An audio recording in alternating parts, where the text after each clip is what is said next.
selamat sahabat untuk kita semua. Bagi yang merasa terberkati, bisa lambaikan tangannya ke depan kamera. Selamat sahabat.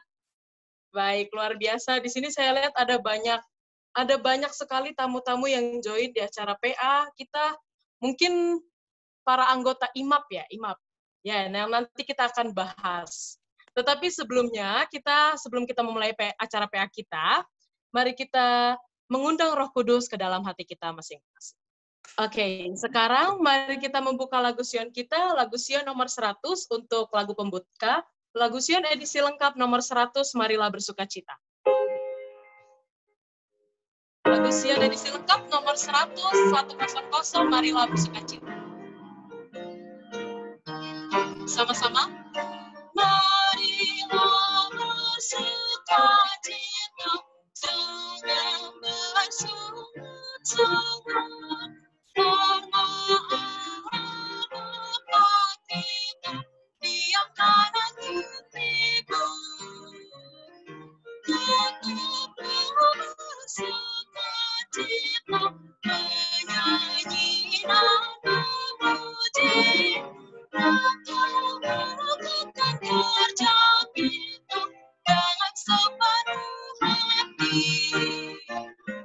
Tangannya lindungi kita di saat mencoba. Janganlah berputus asa, ingat aja Tuhan. Tetaplah bersukacita, menyanyi dan memuji, setelah kerja kita dengan sepenuh hati. Kita rasa susah bila tidak setia. Lakukan kerja kita yang ditugaskan.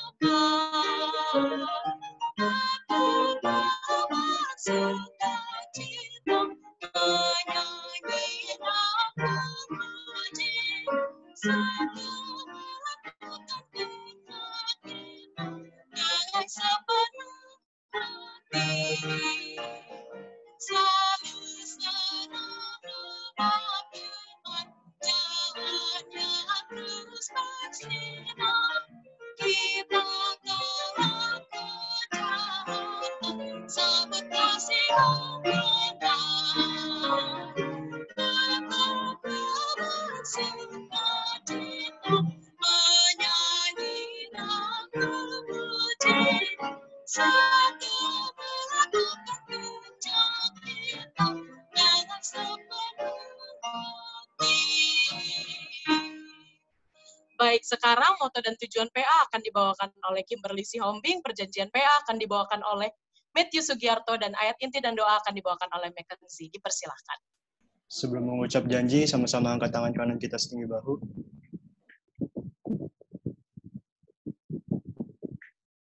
Janji PA.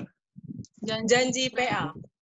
Oleh karena kasih karunia Yesus Kristus, Oleh karena kasih karunia Yesus Kristus, saya berjanji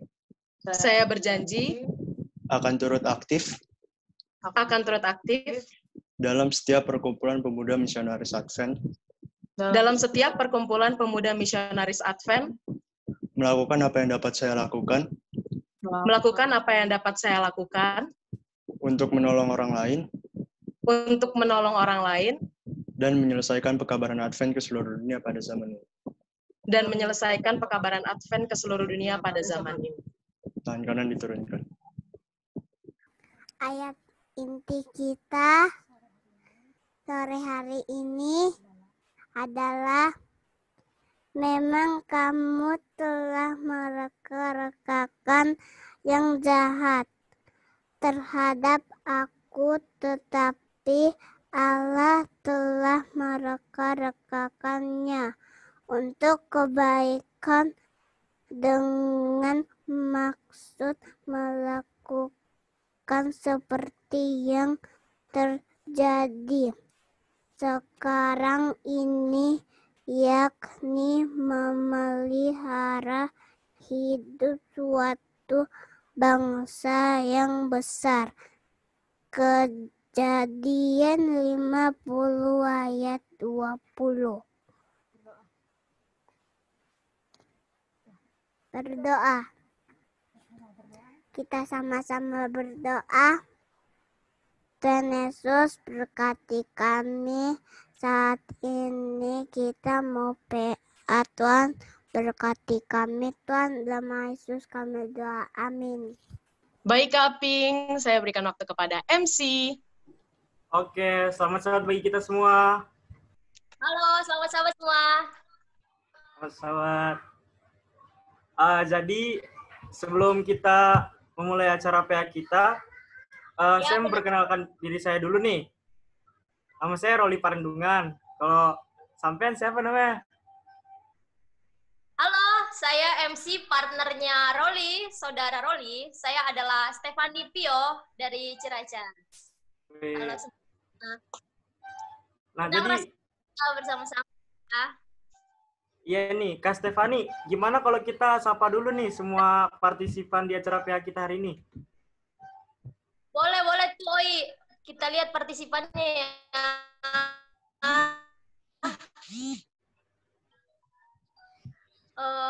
Abang Roli bisa sapa-sapa kakak-kakak cantik. Aku kakak-kakak yang ganteng ya. Oke. Kita mulai dari itu ya. Dari Kak April. Dari kakak Roli. Selamat sahabat Kak April. Sahabat. Selamat sahabat Zi. Zinya mana Zinya? Kita sapa siapa lagi nih? Aku sapa Abang Primanta Holland. Halo sahabat Abang. Halo Kak Stefani Pio. Oke, bagus. Ya, kakak Lagi cantik nih. dong, Kak. Ada kakak Helen Ketaren, tapi nggak dinyalain videonya. Tampilin dong, Kak.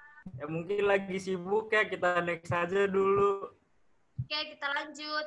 Ada Gospel. Hai, Gospel. Hai. Hai. Ada juga nih abang ganteng yang ini, Kak Stefani. Siapa tuh? Kayaknya sudah berkelana dari bermacam benua nih. Abang Jul Siaan. Weh, Abang Jul. Mau disapa dulu nih. Dan yang paling penting juga pembicara kita pada sahabat Harian Deni. Bener banget tuh. Ada Pak Pendeta Tommy Wala. Halo Pak Pendeta. Sama-sama Pak Pendeta. Wah, senang rasanya semuanya bisa hadir di sini. Walaupun baru 25,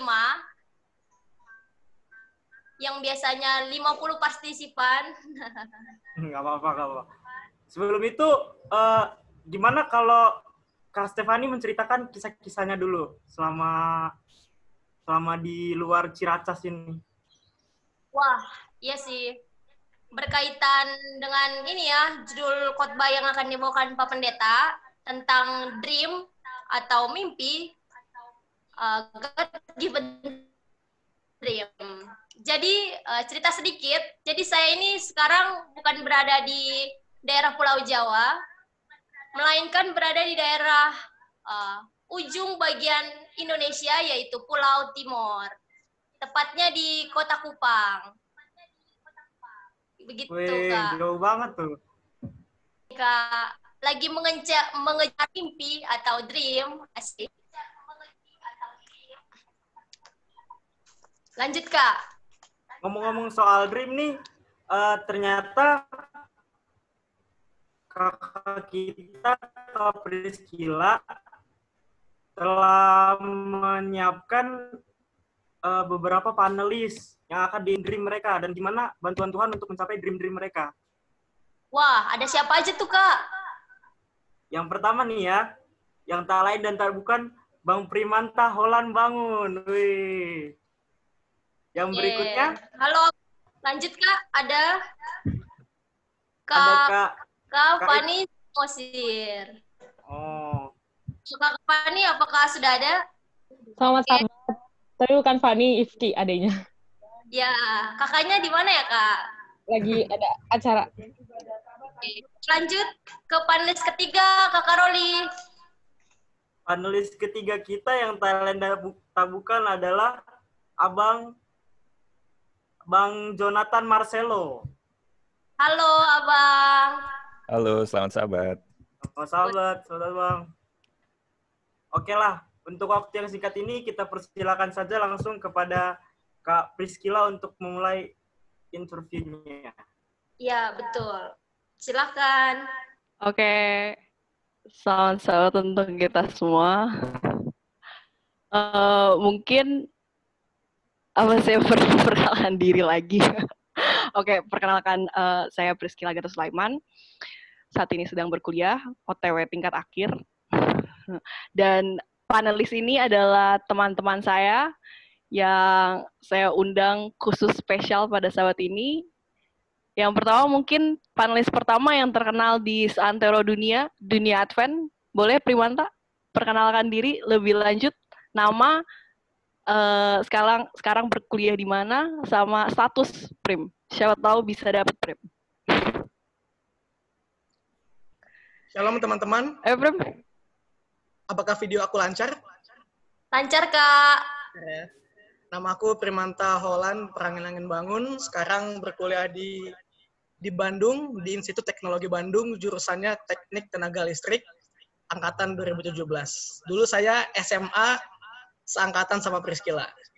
Satu saya jomblo. Thank you. Oke, selanjutnya satu-satunya panelis perempuan nih. Boleh perkenalkan diri, Ifki. Sekarang kuliah di mana? Angkatan. Selamat sahabat semuanya. Selamat sahabat. Saya Ifki Putri dari Universitas Advent Indonesia, jurusan akuntansi angkatan 2017. Status saya puji Tuhan masih single. Oke, panel yang terakhir nih, abang-abang kurus. Silakan, Jem. Oke, selamat sahabat buat kita semua. Perkenalkan, nama saya Jonathan. Saya angkatan 2017 juga, sama kayak Primanta sama Priscilla. Saya menjalani studi di Semarang, di universitas swasta, mungkin pernah dengar. Universitas Dianuswantoro, saya ambil jurusan Teknik Informatika. Status saya masih single. Terima kasih. Oke, jadi untuk para ciwi-ciwi dan cowok-cowok boleh dilirik teman-teman saya. Mereka membutuhkan apalagi Primanta nih kayaknya. Dia udah berusaha banget nih kayaknya. Oke. Pertanyaan pertama mungkin. Jadi kira-kira kan kalian teman-teman saya ini udah melewati yang namanya proses memilih kampus, memilih jurusan, memilih bagaimana perjalanan mereka. Kira-kira mulai dari Primanta nih. Kan tadi sempat dibilang juga kalau Primanta ini sekolah bersama saya di DPA, SMA Advent. Terus sekarang berkuliah di ITB.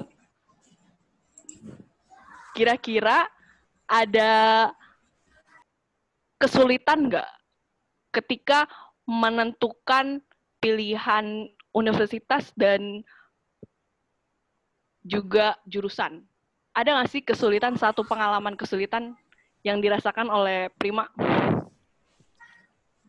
Thank you, Kila. Jadi, kalau pengalaman kesulitan nentuin jurusan, tentunya ada. Bisa ada begitu, karena kebetulan aku ini orangnya suka pelajaran matematika dan juga fisika. Dan kalau begini, biasanya mazhab orang pada umumnya mengarahkan kita itu untuk masuk ke fakultas teknik kan biasanya. Nah, karena aku suka dua hal ini, jadi secara nggak langsung sebenarnya masuk jurusan teknik apa aja sebenarnya bisa dibilang nggak masalah. Cuman karena bisa masuk jurusan apa aja, jadi bingung nih mau masuk jurusan apa.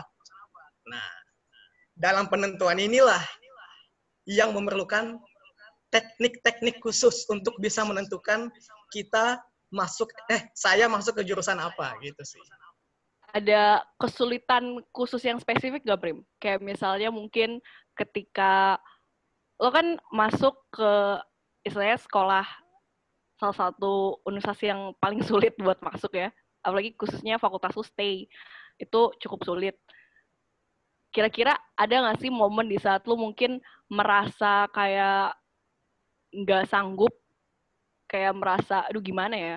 Ditambah lagi SBMPTN zaman kita atau UTBK untuk anak zaman sekarang tuh hasilnya tuh nggak ada yang tahu kecuali Tuhan kayaknya. Jadi gimana, Prim? Caranya lo menghadapi kesulitan apa dan gimana cara mengatasinya? Oke. Berarti ini bisa dibilang kesulitannya mungkin untuk masuknya ya, Kil? Iya. Dan ya. Benar. Ya.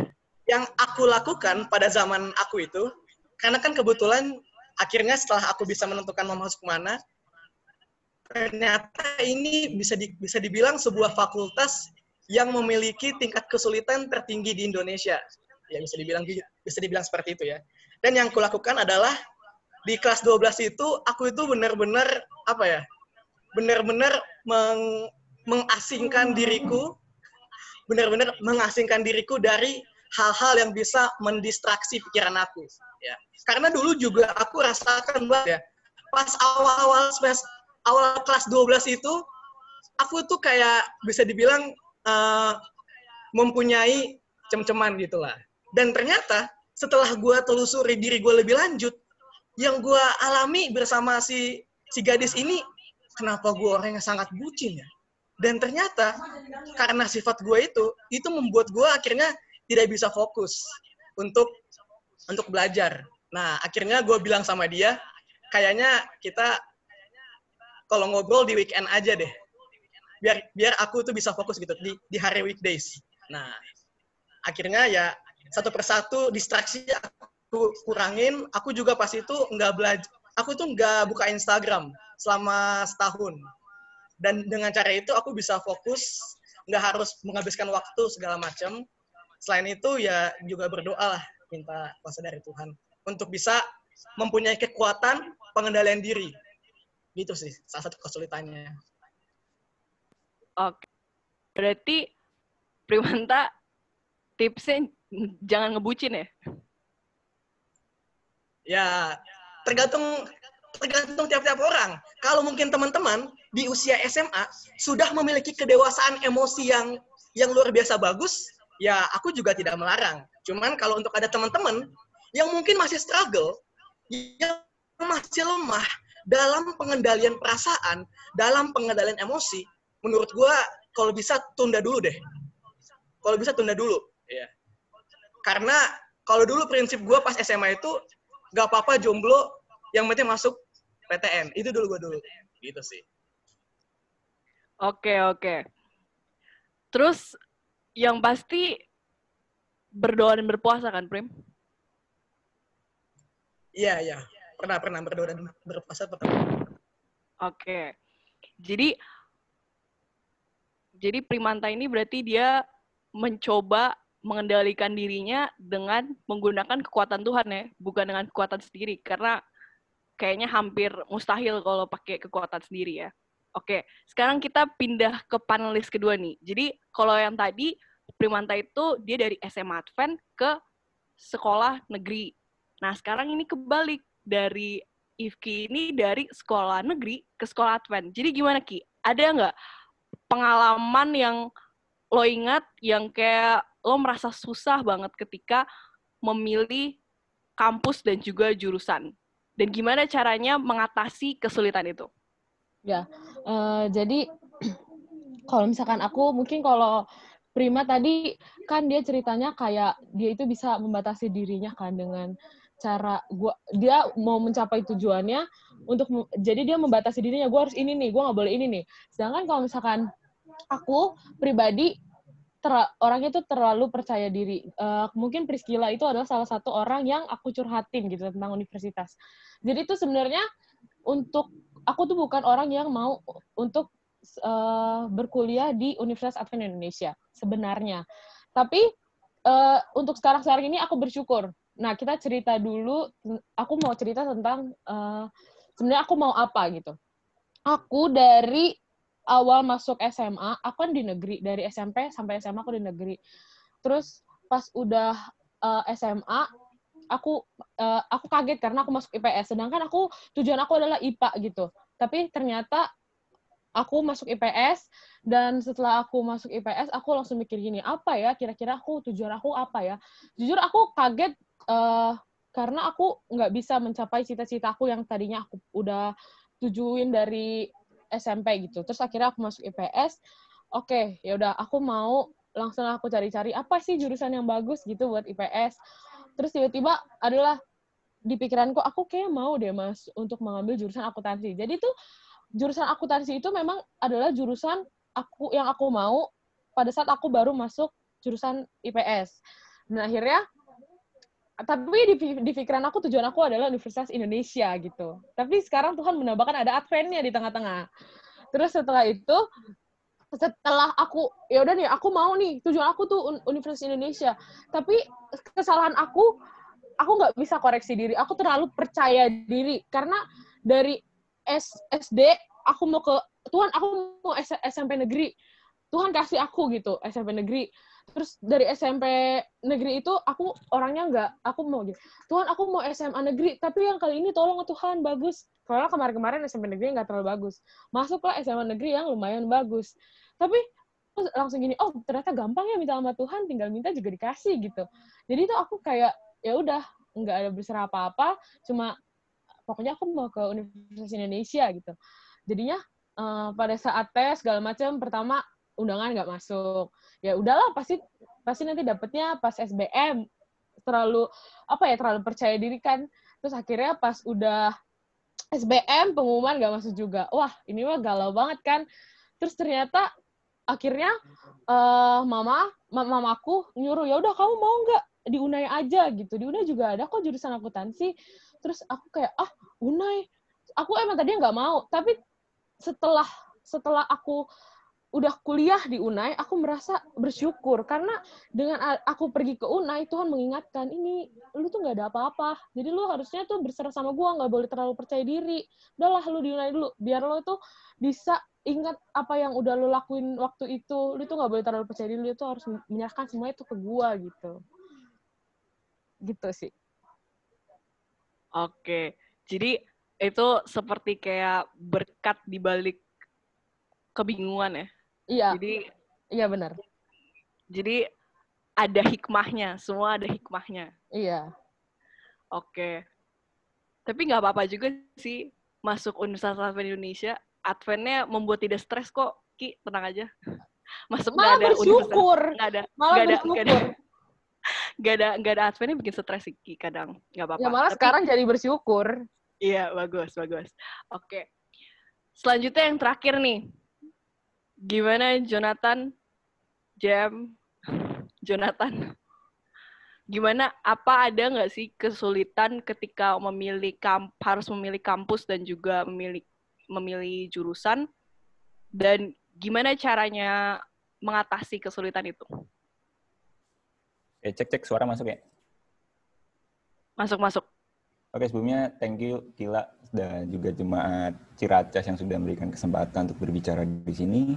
Ini kalau misalnya ditanya sama moderator, ada kesulitan nggak menentukan jurusan? Kalau aku ya, jujur, jurusan itu bukan sebuah kesulitan saat aku milih. Karena dari awal, aku udah punya passion, udah punya hobi di sebuah bidang, dan aku ambil sesuai hobi sama passionku.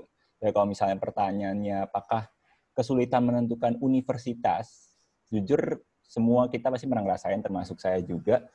Ketika menentukan universitas, yang bikin sulit adalah apakah saya saat itu sanggup mencapai tujuan itu atau enggak. Apakah saya siap mengorbankan hal yang saya suka demi sesuatu yang baik di masa depan.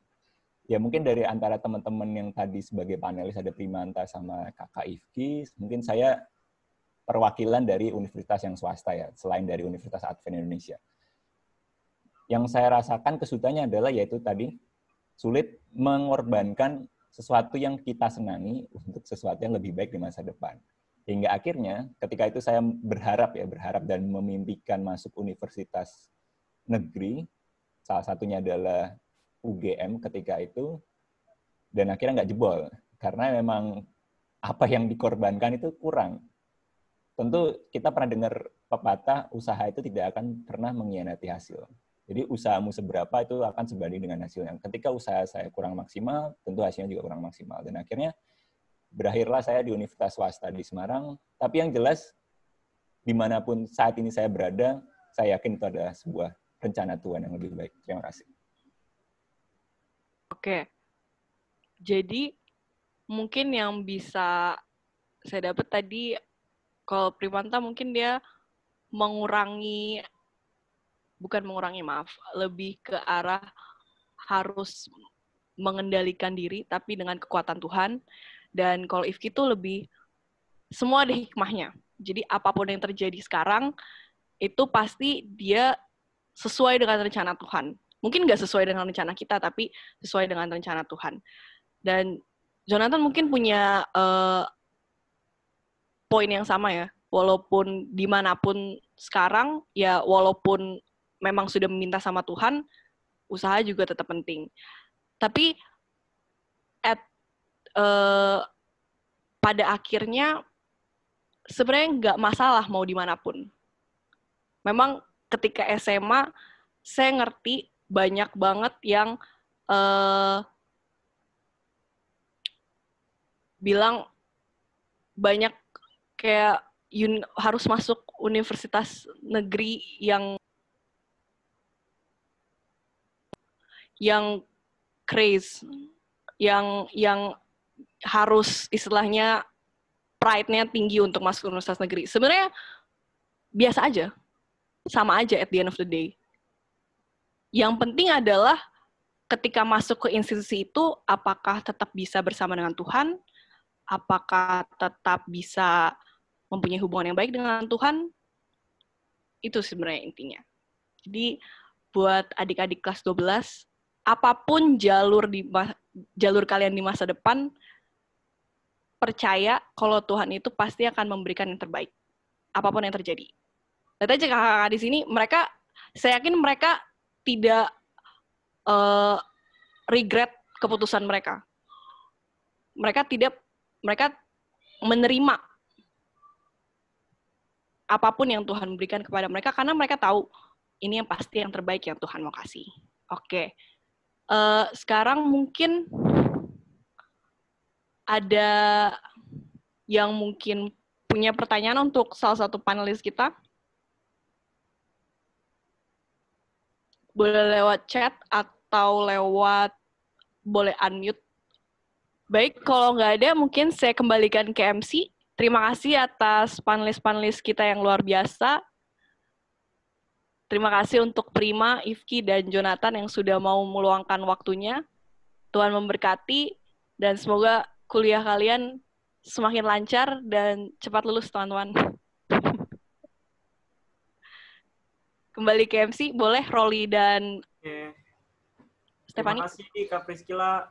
Terima kasih juga buat Bang Primanta, Kak Ifki, Kak Jonathan. Sangat menginspirasi sekali ya Kak Stefani. Betul banget tuh Kak Oi. Kalau menurut aku sendiri sih, dari Bang Jonathan, yang Bang Jonathan bilang tuh, dia itu udah tahu passionnya itu dia di mana. Itu suatu kayaknya hebat banget gitu. Aku aja sampai sekarang ini masih labil-labil, ini jurusan aku nggak sih? Ini emang passion aku nggak sih? Gitu kan. Tapi abang itu dari kecil udah tahu di mana jurusannya. Itu buat adik-adik kita juga, semoga mereka semua cepat-cepat menemukan passion mereka masing-masing. Betul banget tuh Kak. Nah, di sini juga aku juga mau ngingetin buat adik-adik atau teman-teman kita yang tahun ini mereka akan UNBK tanggal 5 Juli tepatnya ya, teman-teman. Jangan patah semangat, masih ada mimpi. Tenang aja, pasti Tuhan akan berikan apa jalan. Pasti. Dan juga tidak lupa bahwa di akhir pasti ada Universitas Advent Indonesia. Tentang keagamaan itu top. Oke nih Kak, benar banget ya. Terima kasih untuk para panelis yang sudah memberikan sedikit pencerahan atau motivasi untuk kita semua. Sekarang kita boleh masuk kepada acara inti, yaitu kepada Pak Pendeta Tommy Wala. Waktu dan kesempatannya kami berikan. Kita berdoa. Kami datang di hadapan Tuhan, mempersiapkan hati kami untuk mendengarkan sabda firman-Mu yang akan membuat bagaimana kami mengerti apa rencana Tuhan dalam kehidupan kami. Biar nama Tuhan semakin bertambah-tambah dan kami semakin berkurang-kurang. Dalam nama Yesus hamba-Mu berdoa. Amin. Kejadian 37 ayat 6 dan 7. Karena katanya kepada mereka, coba dengarkan mimpi yang kumimpikan ini. Ini adalah perkataan Yusuf pada kakak-kakaknya. Ayat 7, tampak kita sedang di ladang mengikat berkas-berkas gandum, lalu bangkitlah berkasku dan tegak berdiri. Kemudian datanglah berkas-berkas kamu sekalian mengelilingi dan sujud menyembah kepada berkasku itu. Ayat 8, lalu saudara-saudaranya berkata kepadanya, apakah engkau ingin menjadi raja atas kami? Apakah engkau ingin berkuasa atas kami? Menurut artikel yang saya baca, kejadian mimpi itu biasanya mustahil terjadi dalam dunia nyata. Dan bahkan itu di luar daripada kuasa pemimpi. Bahkan di suatu artikel lain yang saya baca, mimpi itu hanyalah bawah sadar yang tidak bisa diungkapkan di dunia nyata, akhirnya kita ungkapkan di dunia mimpi. Makanya kadang-kadang orang suka mengigau ketika dia mengalami hal-hal yang istimewa dalam kehidupannya. Nah sekarang pertanyaannya begini. Kalau memang mustahil bahwa mimpi itu akan menjadi kenyataan, kemudian sebetulnya apa sih yang sedang terjadi di dalam mimpinya Yusuf ini? Pertama-tama saya ingin menjelaskan dulu bahwa ketika kita berbicara tentang mimpi, di dunia sekarang ini, mimpi itu juga disebut dengan apa yang biasanya disebut dengan visi. Tadi Jonathan sempat mengatakan, kan, impian saya untuk masuk UGM, mimpinya saya, nah, seperti itu. Sementara kita ketahui bahwa kalau kita berbicara tentang visi, jadi mimpi itu sama seperti visi. Dan kalau kita berbicara tentang visi, visi itu bisa diterjemahkan sebagai mimpi kita ke depan mau seperti apa sih jadinya. Dan kita ketahui bahwa kita sebagai manusia harus punya seharusnya visi ya. Bagaimana sih sebetulnya nanti saya ketika saya tamat SMA mau kuliah apa? Apa passion saya? Dan inilah sebenarnya pertanyaan gitu. Apakah sih mimpi kita sebagai anak SMA? Sesudah kita SMA, apa mimpi kita sebagai anak kuliahan gitu, anak kampus? Kalau kita sudah tamat, kita bekerja, apa mimpi kita sesudah yang kita mau dapatkan sesudah kita bekerja ini? Biasanya, yang menjadi impian anak-anak muda adalah bagaimana menjadi pintar, bagaimana menjadi berhasil, bagaimana dihormati, bagaimana dipuja, dan semuanya itu biasanya kalau kita sudah kaya, kita dapetin itu semua. Dan lain sebagainya yang kita impikan. Nah, yang saya mau ingatkan di sini adalah kita harus berhati-hati dengan mimpi kita. Kita harus berhati-hati dengan visi kita. Kenapa? Kejadian 37 ayat 5 mengatakan begini. Pada suatu kali bermimpilah Yusuf, lalu mimpinya itu diceritakannya kepada saudara-saudaranya. Apa kemudian yang terjadi ketika dia ceritakan mimpinya? Dikatakan ayat berikutnya, sebab itulah mereka lebih benci lagi kepadanya. Ingat itu. Mimpi kita bisa membuat orang membenci kita. Dan bahkan kalau kita bermimpi untuk hal-hal yang positif, setan pun juga membenci tentunya impian kita. Karena tidak semua orang suka dengan mimpi kita ini. Bahkan di dunia kenyataan ya, sering kita dihina karena angan-angan kita. Oh saya mau begini, atau jangan nggak misalnya primanta merindukan wanita gitu yang cantik. Oh saya suka sama dia, pasti temennya bisa, ngaca dulu kamu. Bisa saja dihina-hina seperti itu. Orang tidak suka. Makanya kalau ada impian, ada rencana kita, bagusnya diam-diam saja. Karena untungnya juga kalau kita tidak berhasil mendapatkan itu, kita nggak akan malu. Pertanyaannya sekarang begini, apakah sih sebetulnya salah kita memiliki mimpi-mimpi yang hebat? Saya pengen masuk UI, saya pengen masuk UGM. Kebetulan aja Primanta pengen masuk ITB, ya dia dapat. Tapi sebenarnya salah nggak kalau kita mempunyai cita-cita yang hebat? Sekolah di tempat favorit, kampusnya juga favorit, kemudian mendapatkan pekerjaan yang bergengsi. Di bab 6, amanat kepada orang muda, Roh Nubuat katakan seperti ini. Tidak salah bercita-cita demikian. Justru katanya, tinggikan cita-cita kalian ini. Nah, tapi saya tertarik untuk memperhatikan ketika Roh Nubuat itu mengatakan, dihubung-hubungkan antara cita-cita kita ini. Dikatakan begini, hai para pemuda terkasih, apakah cita-cita, dia bukan katakan begini, apakah cita-cita Anda tidak? Dia katakan begini, apakah cita-cita dan tujuan hidup Anda? Rupanya dihubungkan ini dua hal ini. Roh Nubuat nggak bertanya tentang cita-cita aja. Karena mungkin begini, kalau ditanya cuma cita-cita itu seperti kayak keinginan, ambisi, kerinduan kita pengen bagaimana. Tetapi ketika ditambahkan dengan tujuan hidup Anda, maka ini adalah sesuatu yang levelnya lebih tinggi hanya sekedar cita-cita. Karena kalau orang bercita-cita jadi dokter, jadi programmer, jadi insinyur, jadi apa saja, ya udah hanya di situ saja. Tetapi ketika berbicara tentang tujuan hidup Anda, maka ini sebetulnya kita sedang berbicara tentang bagaimana cita-cita itu dihubungkan dengan tujuan hidup yang kita anggap penting, yang kita anggap sangat bermakna khusus, sehingga kemudian pantas disebut sebagai tujuan kehidupan. Nah, kalau ngomong soal bicara tentang tujuan hidup, menurut Roh Nubuat dikatakan tujuan hidup Tuhan bagi anak-anaknya adalah lebih tinggi daripada pencapaian tertinggi yang pernah dipikirkan manusia. Bayangkan itu. Kita punya cita-cita nih. Ternyata kalau kita punya cita-cita setinggi apapun, apa?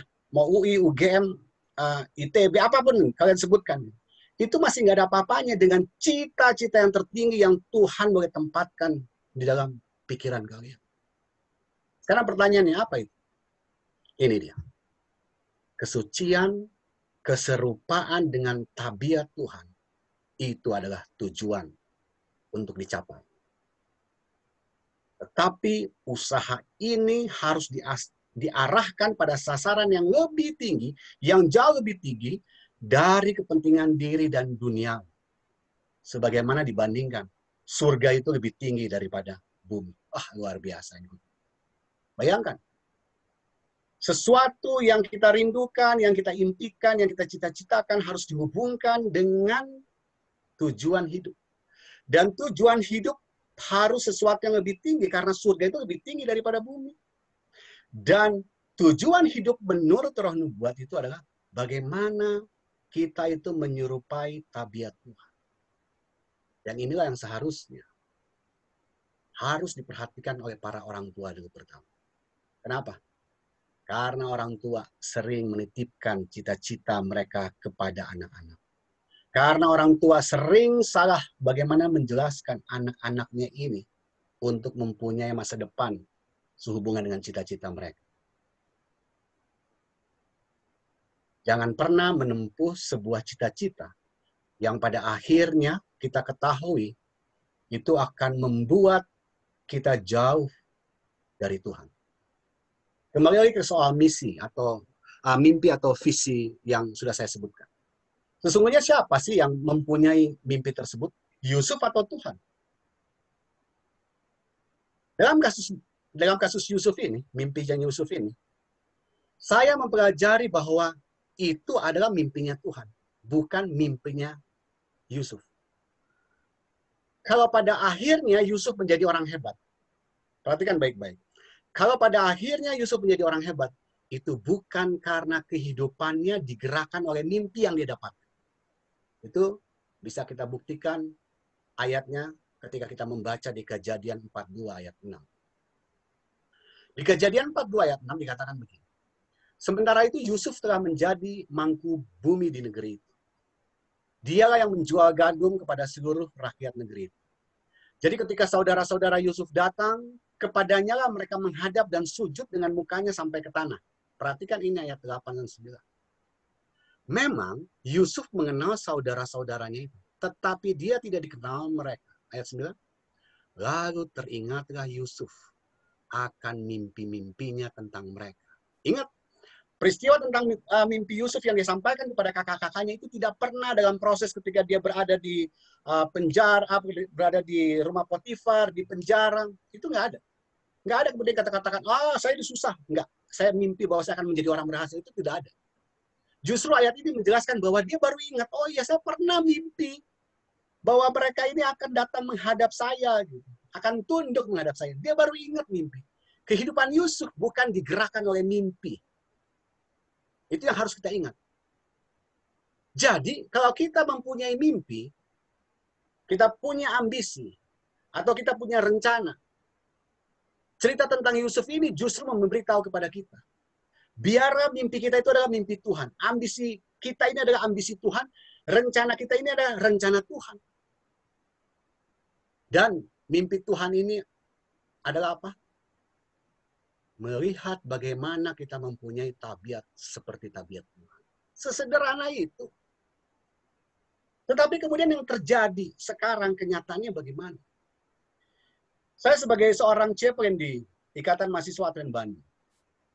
Saya banyak bertemu dengan orang-orang yang ternyata jurusan yang diambil itu tidak sesuai dengan apa yang mereka rindukan. Seperti yang saya katakan sebelumnya. Orang tuanya menitipkan mimpi mereka kepada anak ini. Saya pikir tidak salah misalnya kalau anak itu pun menerima dan masih bisa mengikuti apa yang dicita-citakan oleh orang tuanya. Ambil kamu jurusan ini misalnya dan dia bisa ikut. Itu kalau secara jasmaninya saya pikir tidak salah. Anggap saja dia berbakti kepada orang tua. Tetapi permasalahannya adalah sering orang tua memiliki mimpi terhadap anaknya, tetapi kemudian mengabaikan hal-hal rohani. Ini yang paling berbahaya. Kita sudah pelajari sebelumnya bahwa mimpi Tuhan kepada kita, ambisi Tuhan kepada kita, rencana Tuhan kepada kita adalah bagaimana supaya kita ini bisa menyerupai tabiat Tuhan. Tapi kemudian yang terjadi, orang tua ini bahkan mengetahui anaknya berkuliah pada hari Sabat, tidak dimarahin, tidak ditegur, bahkan mendukung. Dan saya pernah mendapatkan kasus seperti itu. Ketika saya nasihati anak muda ini. Dan kemudian ketika dia putuskan, saya akan tidak lagi masuk di Jumat malam dan Sabat sore. Apa? Orang tuanya marah-marah. Tapi dia tahu bahwa apa yang saya sampaikan ini adalah firman Tuhan. Waktu orang tuanya marah-marah, ditelepon dia tidak angkat telepon. Baru kemudian orang tuanya bisa mengerti. Orang tua meminta maaf kepada anak. Baru situ komunikasi bisa berjalan dengan. Saya saja sebagai seorang pendeta yang ini bukan anak saya. Tapi saya sangat peduli dengan anak-anak muda kita.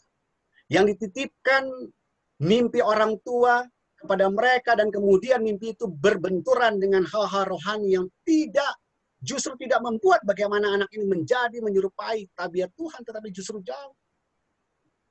Tapi orang tua nggak peduli. Kalau ada orang tua yang mendengar pada saat ini, akan firman ini, hati-hati. Mimpi kita ini bisa saja ambisi orang. Mimpi kita ini bisa saja persaingan di antara sesama kita. Terus terang, saya ngeri sebagai pendeta di atas. Kalau dia bisa main piano, dia bisa menyanyi, dia bisa berkhotbah, saya juga harus bisa. 2 kali pada akhir-akhirnya saya bertemu dengan 2 anak remaja SMP. Itu bukan anggota saya. Dan kemudian mereka tidak mau sekolah di Advent karena persaingan yang begitu ketat. Orang-orang Advent ini adalah orang-orang yang bertalenta. Tetapi yang paling berbahaya kalau kemudian yang terjadi adalah persaingan ini membuat bagaimana yang seharusnya ini bukan passion kita, ini bukan, tapi karena dipaksakan oleh sistem gereja, dipaksakan oleh orang tua. Ngeri. Ada orang yang tidak mendapatkan jadwal menjadi pianis, bisa pindah gereja. Karena ambisinya tidak terpenuhi, mimpinya tidak terpenuhi. Dan bisa saja ada kesalahan, baik itu orang tua, baik itu pendeta, baik itu gereja. Bagaimana membentuk cita seorang anak. Tapi sekarang mari kita lihat bagaimana kehidupan Yusuf yang menuntunnya dia menjadi orang yang hebat. Yang pertama-tama kita harus sadari Yusuf berumur 17 tahun dan ketika dia menjadi Perdana Menteri di Mesir, hanya butuh 13 tahun untuk menjadi orang yang hebat. Tetapi anak-anak muda sekarang kan 13 tahun lama sekali. Daud, sesudah dia diurapi menjadi seorang raja, harus tunggu 15 tahun dulu baru dia bisa masuk ke istananya sendiri. Abram, tunggu 25 tahun supaya dia bisa mendapatkan anak. Orang lumpuh di kolam Bethesda, dari lahirnya, umur 38 tahun. Selama 38 tahun dia baru bisa menunggu mimpinya untuk bisa berjalan. Penawanan bangsa Israel di Babylon. Tunggu berapa? 70 tahun. Dan bahkan kalau kita mau lihat yang lebih panjang lagi, bagaimana Israel menjadi budak dan baru bisa dibebaskan, tunggu selama 430 tahun. Pertanyaannya adalah, berapa lama kesabaran kita habis? Sehingga kemudian kita ini mau menggantikan mimpi Tuhan dengan mimpi kita. Perhatikan. Berapa lama kesabaran kita habis sehingga kita mau menggantikan mimpi Tuhan dengan mimpi kita. Sarah, karena tidak tahan pada penantiannya, pada tahun yang ke-10, dia menyerah, gak dapat anak. Ya sudahlah, saya serahkan saja Hagar, pembantu saya ini untuk menjadi istri daripada Abraham, hanya untuk menghasilkan anak. Jadi yang saya mau katakan adalah begini. Kalau kita baru sekolah, kuliah, bekerja, kemudian mendapat tantangan. Tantangan itu mungkin nanti adaptasi yang baru ya. Teman yang baru, lingkungan yang baru, itu juga tidak gampang. Di IMAP ada orang yang berkuliah di Bandung, tetapi nggak tahan gitu dengan situasi, aduh, jauh dari orang tua, sehingga setiap weekend harus pulang. Ini suatu tantangan. Tetapi yang saya mau katakan adalah jangan pernah menyerah dengan tuntutan ataupun permasalahan yang kita hadapi di dunia ini. Karena kita harus mengetahui, yang pertama adalah pelajaran dari Yusuf.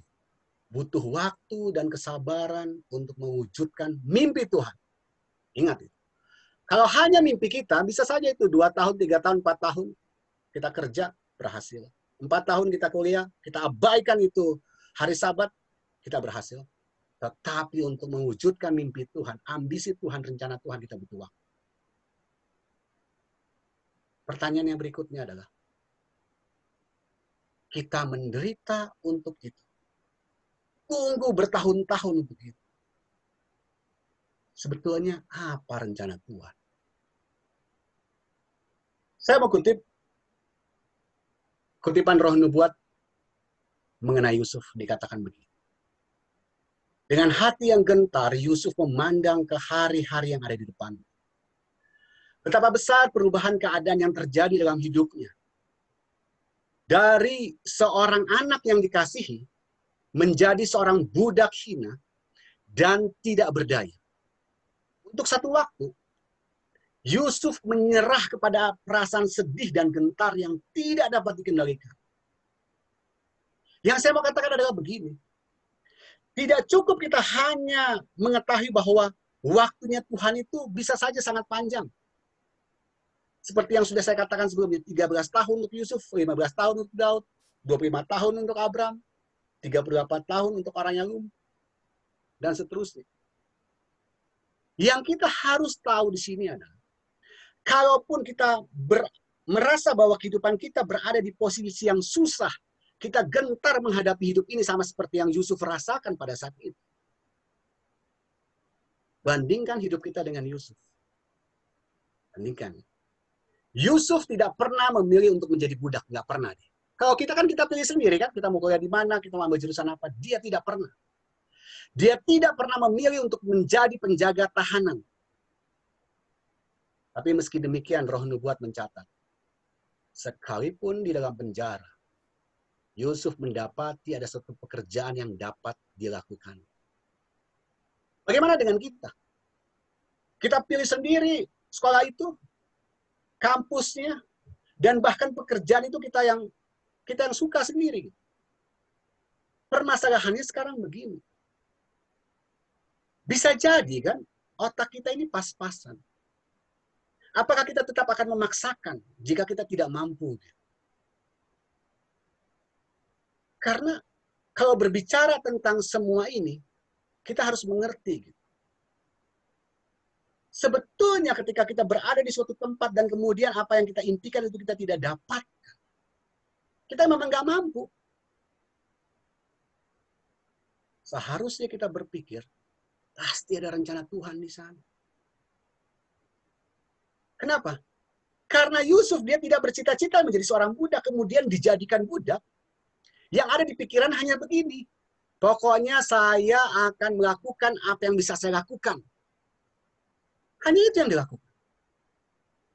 Sehingga kemudian ketika dia mendapatkan pekerjaan itu, dimanapun dia berada, dia lakukan tanggung jawabnya. Yang paling berbahaya di antara kita semua adalah apa? Ketika kita memimpikan suatu tempat kita tidak dapatkan dan kemudian kita merasa sudah kita lah orang yang paling merana di dunia. Makanya kenapa saya bayangkan kasus kita ini kan kasusnya Yusuf.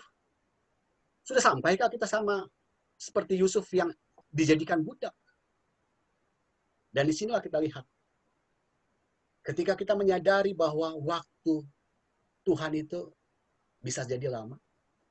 Bahwa ketika kita berada di suatu tempat yang tidak kita inginkan. Oleh karena kita mungkin tidak mampu sesuai dengan impian kita. Yang kedua tadi, ada peranan Tuhan di sana. Dan kemudian yang ketiga ini. Ketika Yusuf dijual kakaknya. Difitnah istri Potifar. Dilupakan juru minum. Yusuf tidak pernah mengeluh. Yusuf tahu nasihat Tuhan. Saudara-saudaraku yang kekasih. Janganlah kamu heran akan nyala api siksaan yang datang kepadamu sebagai ujian.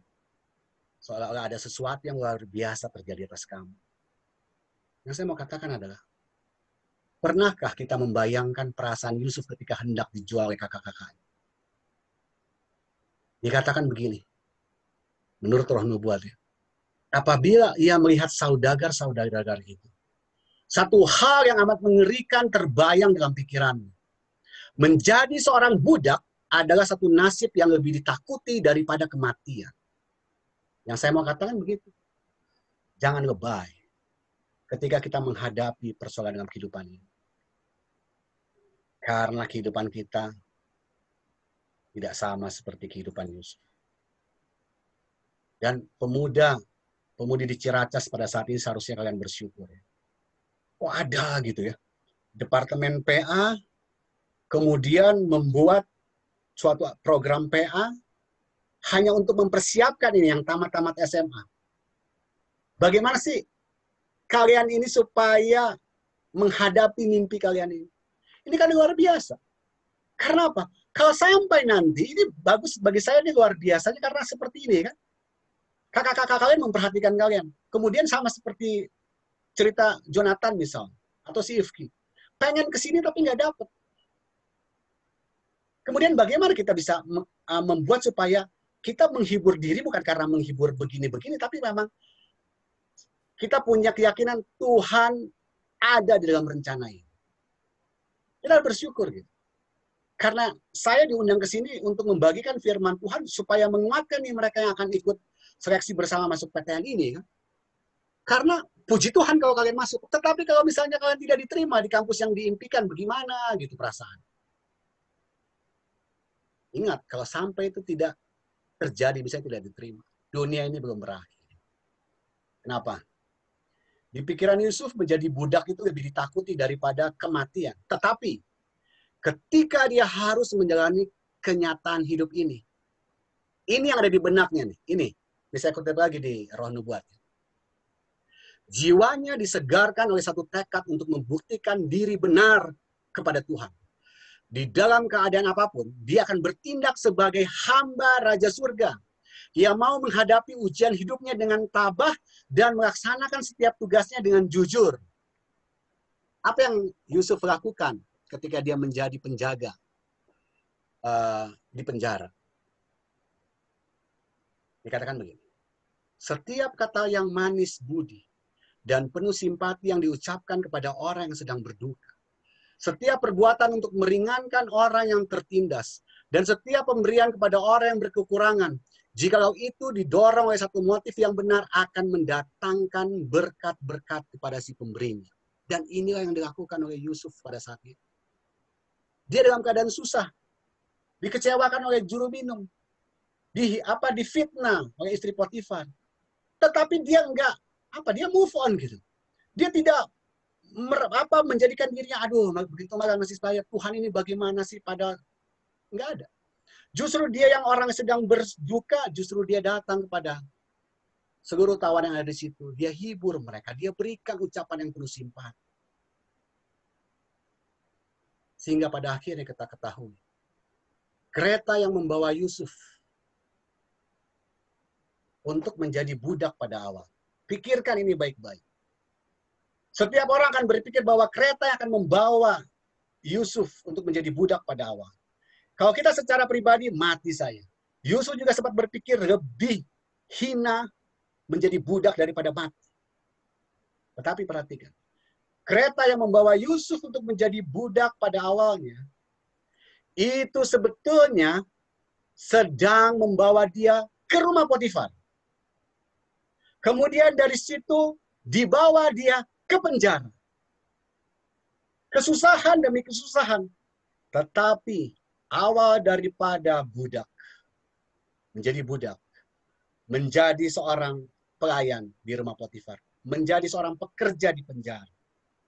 Kereta itu sebetulnya sedang mengarahkan dia menuju istana dan dijadikan dia seorang perdana menteri Mesir. Ingat teman-teman, pada awalnya kita tidak pernah tahu apa yang Tuhan rencanakan kepada kita. Berada di keluarga ini, kita nggak pernah tahu. Ini kenapa ya keluarga saya, aduh saya pengen jadi dokter tapi nggak ada uang. Kita mungkin berpikir, kenapa saya di sekolah Advent atau kenapa saya di sekolah negeri. Kita mungkin berpikir, kenapa saya di kampus yang nggak bermutu ini misalnya. Atau kenapa saya bekerja dengan gaji yang seperti ini. Atau mungkin kita berpikir, kenapa saya tidak sepintar dia. Atau saya tidak seberbakat dia. Saya ini hanya biasa-biasa. Tetapi pada akhirnya kita akan tahu. Sama seperti Yusuf. Apa rencana Tuhan dalam kehidupan kita ini? Bukan hanya sekedar menjadi orang kaya, orang yang besar, atau perdana menteri. Bukan itu. Yusuf ceritanya bukan berakhir ketika dia menjadi orang kaya. Bukan itu. Kita tetap ingat, tadi Roh Nubuat katakan, cita-cita kita harus ditambah dengan tujuan hidup kita. Tujuan hidup kita yaitu bagaimana kita mengembalikan peta tabiat Tuhan dalam kehidupan kita. Jadi ketika kita berhasil, itu belum sampai sesuai dengan cita-cita Tuhan. Yusuf bukan itu keberhasilan dia. Inilah menjadi ayat inti tadi yang sudah dibacakan. Kejadian 50 ayat 20 katakan begini. Saya baca dari versi mudah dibaca. Benar bahwa kamu berencana melakukan sesuatu yang jahat terhadap aku. Tetapi sesungguhnya Allah merencanakan yang baik. Rencana Allah memakai aku menyelamatkan hidup banyak orang. Dan hal itu terjadi. Inilah sesungguhnya mimpi Tuhan kepada kita semua. Teman-teman. Mimpi Tuhan adalah bagaimana hidup kita bisa menjadi berkat buat orang lain. Bagaimana hidup kita adalah menyelamatkan mereka bukan hanya secara jasmani. Kita bukan hanya, wah ini masa pandemi COVID jadi kita sumbang mereka makan. Tidak. Lebih dari itu bagaimana kita menyelamatkan hidup mereka juga secara rohani. Ingat satu hal. Ketika kita bermimpi, ketika kita mempunyai rencana, ketika kita berambisi, Biar ambisi kita adalah ambisi Tuhan, rencana kita adalah rencana Tuhan, dan mimpi kita adalah mimpi Tuhan. Tuhan memberkati. Terima kasih Pak Pendeta atas waktunya. Pada saat ini kita memberikan kepada partisipan pada Jemaat Ciracas untuk boleh mempersilahkan untuk memberikan pertanyaan singkat atau tambahan atau Ya, kepada partisipan kita memberikan waktu yang cukup agak lumayan banyak untuk berbincang dengan Pak Pendeta. Bagaimana sih mimpi kita yang harus selaras dengan Tuhan? Boleh dipertanyakan lewat unmute maupun kalau malu ya bisa lewat chatting. Supaya kita membahas bareng-bareng bagaimana akan mimpi-mimpi kita selaras dengan Tuhan. Boleh para audiens yang ingin bertanya atau berpendapat, dipersilahkan. Iya, Pak Pendeta, ini ada pertanyaan dari Saudara Priscilla Sulaiman. Bagaimana caranya mengetahui mimpi saya ini selaras dengan Tuhan? Tadi sudah dikatakan kan bahwa sebetulnya itu bukan bahasa roh nubuat ya, bahasa Alkitab kan. Kita ini diciptakan menurut petala. Ketika Adam dan Hawa berdosa, maka kemudian manusia itu harus berusaha untuk mengembalikan petala yang sudah hilang, kemuliaan Tuhan di dalam kehidupan kita. Jadi kalau ditanya bagaimana kita bermimpi sesuai dengan selaras dengan Tuhan, ya tentunya yaitu tadi. Yang saya takutin begini sebetulnya, ini kan semuanya sebetulnya doktrin bisa saja datang dari orang tua. Kita yakin nggak sih? Waktu misalnya orang tua ada nggak pernah mikirin begini nggak? Ini anak saya mau lepas nih, bukan ke UNED tapi saya mau lepas ke perguruan tinggi negeri, perguruan tinggi swasta, misalnya bukan ATS. Orang tua yakin nggak sih bahwa kemudian anaknya ini memang sudah dipersiapkan dengan firman Tuhan yang luar biasa, sehingga ketika kemudian mereka bergaul, bersahabat, ketika mereka menghadapi bukan hanya bersahabat, tetapi juga bersahabat tentunya yang berhubungan dengan ujian-ujian mereka. Kemudian mereka yakin nggak sih bahwa hari Sabat itu atau bergaul dengan orang yang mau berpacaran dengan orang yang bukan Advent itu udah bukan pergumulan bagi saya. Tetapi kan kenyataannya yang terjadi adalah begini gitu. Ya ini kan saya berbicara ini karena kebetulan saya chaplain Ikatan Mahasiswa Advent Bandung. Ini anak-anak muda yang kemudian datang yang bertanya, "Pendeta bagaimana ya? Ini ujian saya akan kena pada hari Sabat atau kegiatan saya akan kena pada hari Sabat." Menurut loh, saya katakan, ini apa permasalahan itu nggak perlu didiskusikan. Kalian jangan berpikir bahwa kemudian saya akan menjawab bahwa oh iya nggak apa-apa yang ini, nggak apa-apa yang itu, nggak ada cerita gitu. Makanya ketika ada satu mahasiswa baru dia belum masuk IMAP, tapi kemudian dia sudah tahu bahwa nanti ketika di ospek dia akan kena pada hari Sabat dan itu nggak ada ceritanya. Gitu. Jadi dia katakan begini, "Pendeta, ini pertanyaan saya mungkin klise, pertanyaan saya mungkin sudah pasti tahu dijawab, tapi saya tetap mau bertanya kepada pendeta. Ospek saya akan kena pada hari Sabat, dan saya tahu ketika saya bertanya itu kepada orang tua, pasti orang tua katakan bukan skip ospeknya, tapi skip Sabatnya." Mau bayangin itu. Kalau kita sudah bertemu dengan orang tua yang seperti itu, kemudian kita berpikir, dia kan orang tua saya, dan kemudian akhirnya doktrin itu, firman itu nggak kuat di kita. Itulah yang membuat pada akhirnya kita masih bertanya seperti yang Priscilla katakan, oh bagaimana sih ini mimpi saya sesuai dengan, enggak, kita sudah jelas. Apa yang menjadi perintah Tuhan itu ya pastinya jangan dilanggar. Hanya sesederhana itu. Jadi segala sesuatu yang kita pikir bahwa kemudian saya akan jatuh ke dalam dosa. Jadi orang-orang tua sebenarnya harus yakin. Atau mereka menguatkan anak mereka. Nah, karena ini yang saya tanyakan sendiri kepada satu orang anak gitu ya. Saya bertanya ini tentang orang tua, peranan orang tua. Nah, saya tanya kepada satu orang nih, anak perempuan. Kamu pernah nggak bertanya kepada orang tua kamu mengenai ujian gimana? Ujian kena pada hari Sabat. Anak itu katakan begini, "Papa saya katakan terserah kamu. Ibu saya katakan, ya nggak apa-apa. Kamu kan ujian, ya satu-satu sekali kamu coba." Kita bisa bayangkan gitu. Kita bertemu dengan orang tua seperti itu. Yang satu katakan terserah, yang satu katakan skip Sabatnya bukan itu. Bagaimana mungkin kemudian akhirnya wajar kalau kemudian kalian bertanya, bagaimana sih sebetulnya mimpi Tuhan itu seperti apa?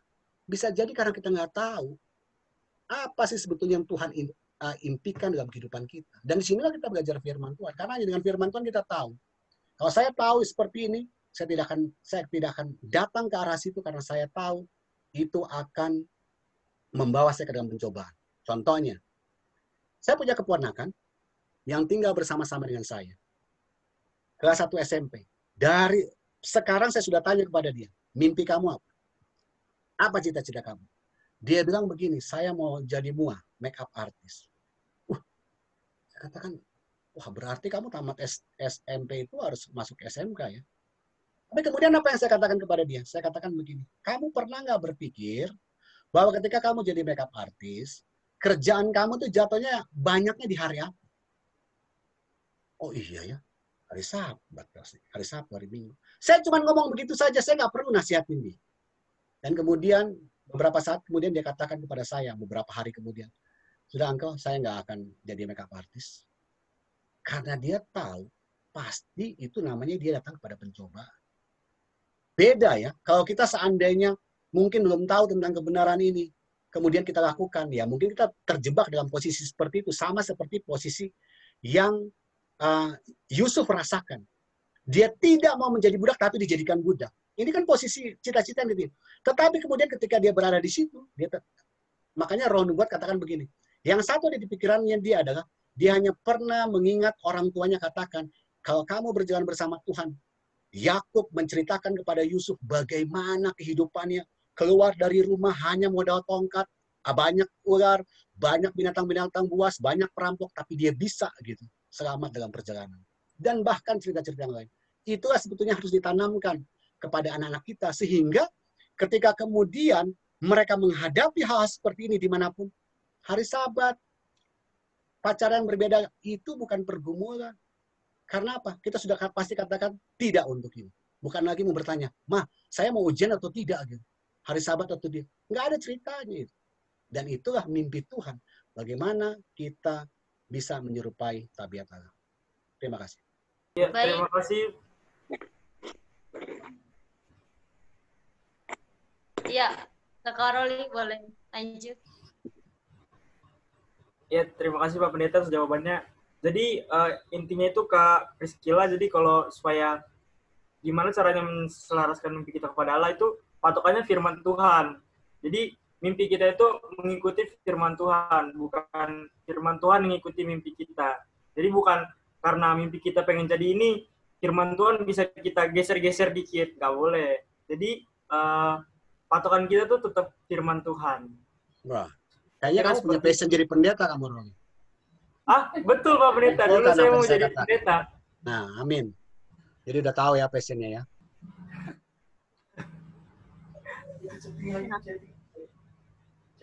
Mungkin pada audiens ada yang lagi dipersilakan untuk bagi yang masih bingung atau masih ada yang ingin bertanya, boleh dipersilakan. Boleh lewat chat maupun unmute aja kalau lebih mudah.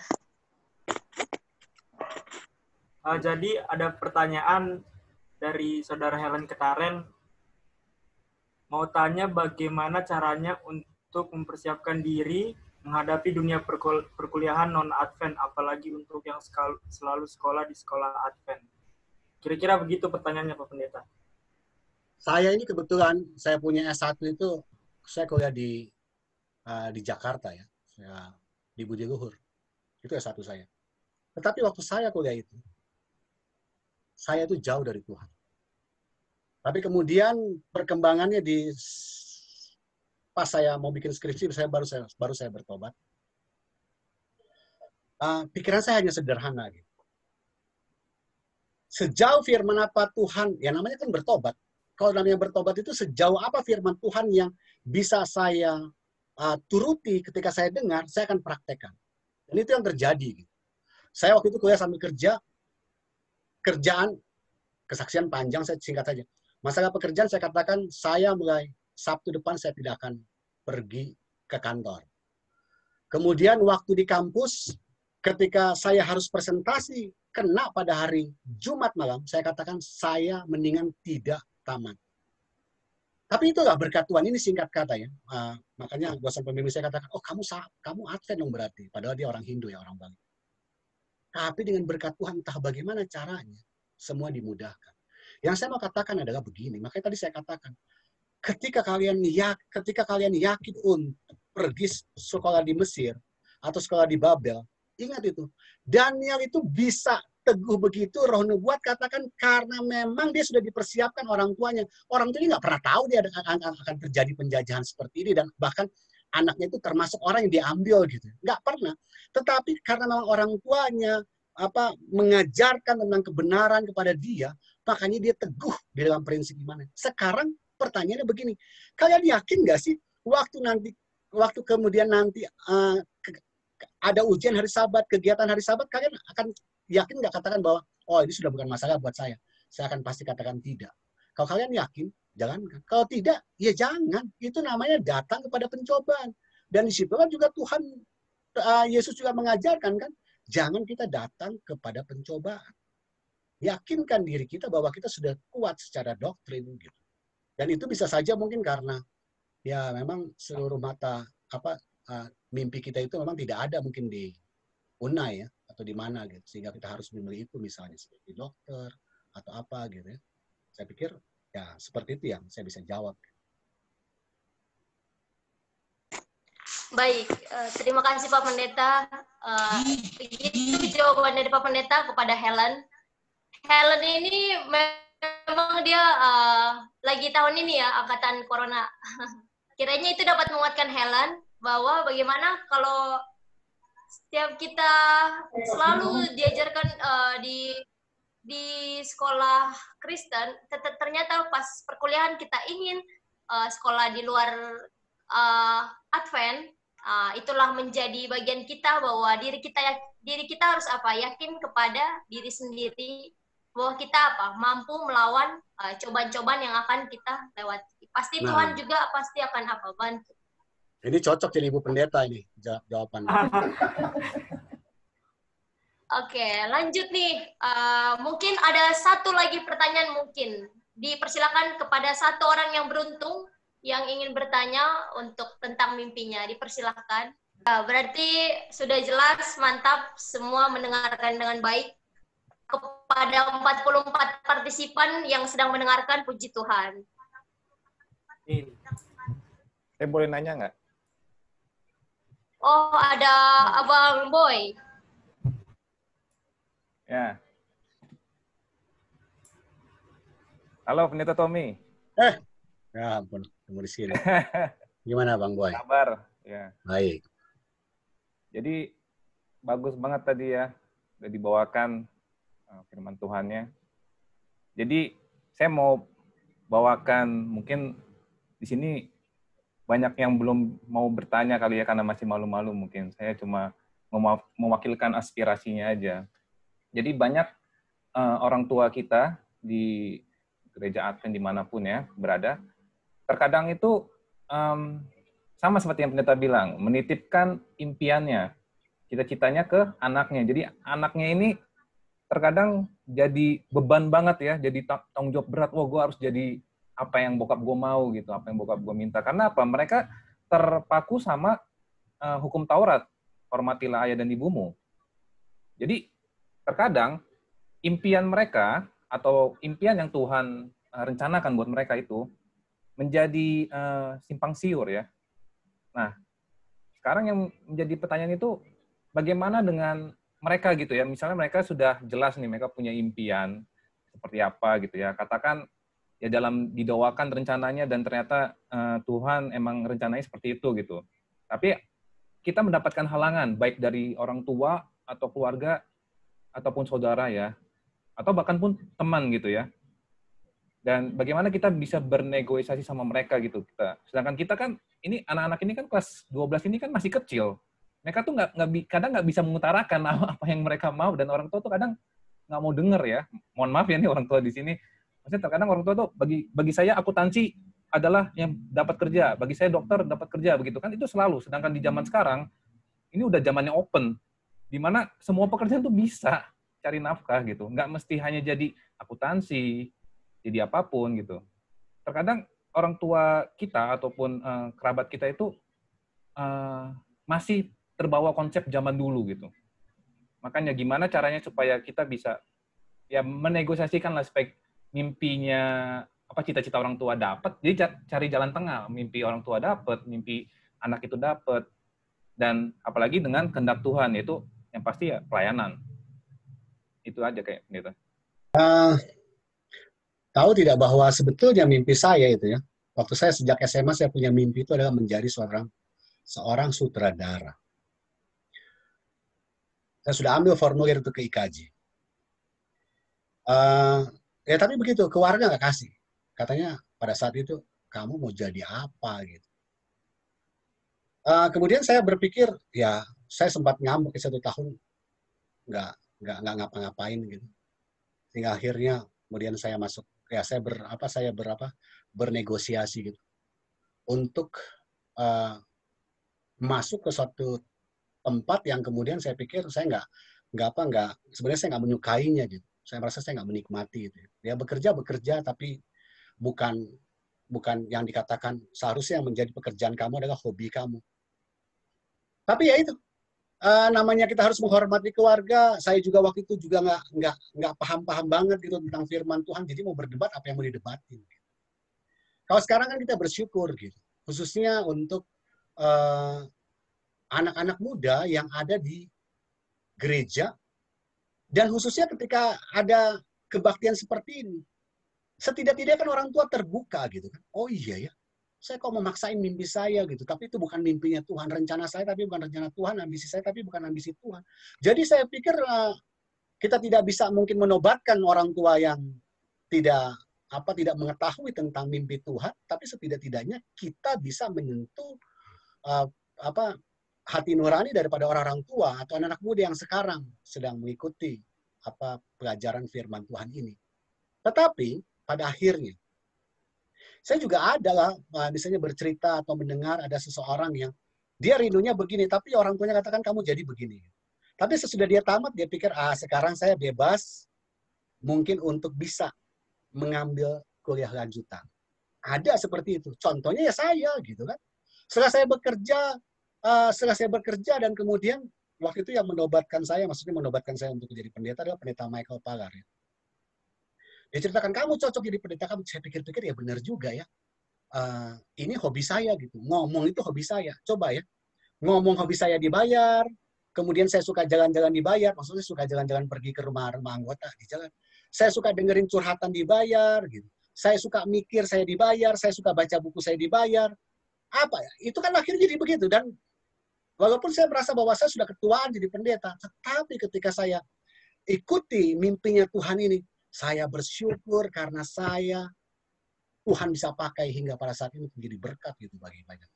Jadi saya pikir ya, untuk orang tua yang sudah mendengar cerita ini, mungkin mereka akan bisa bernegosiasi. Untuk mereka yang sudah terjun, tenang aja.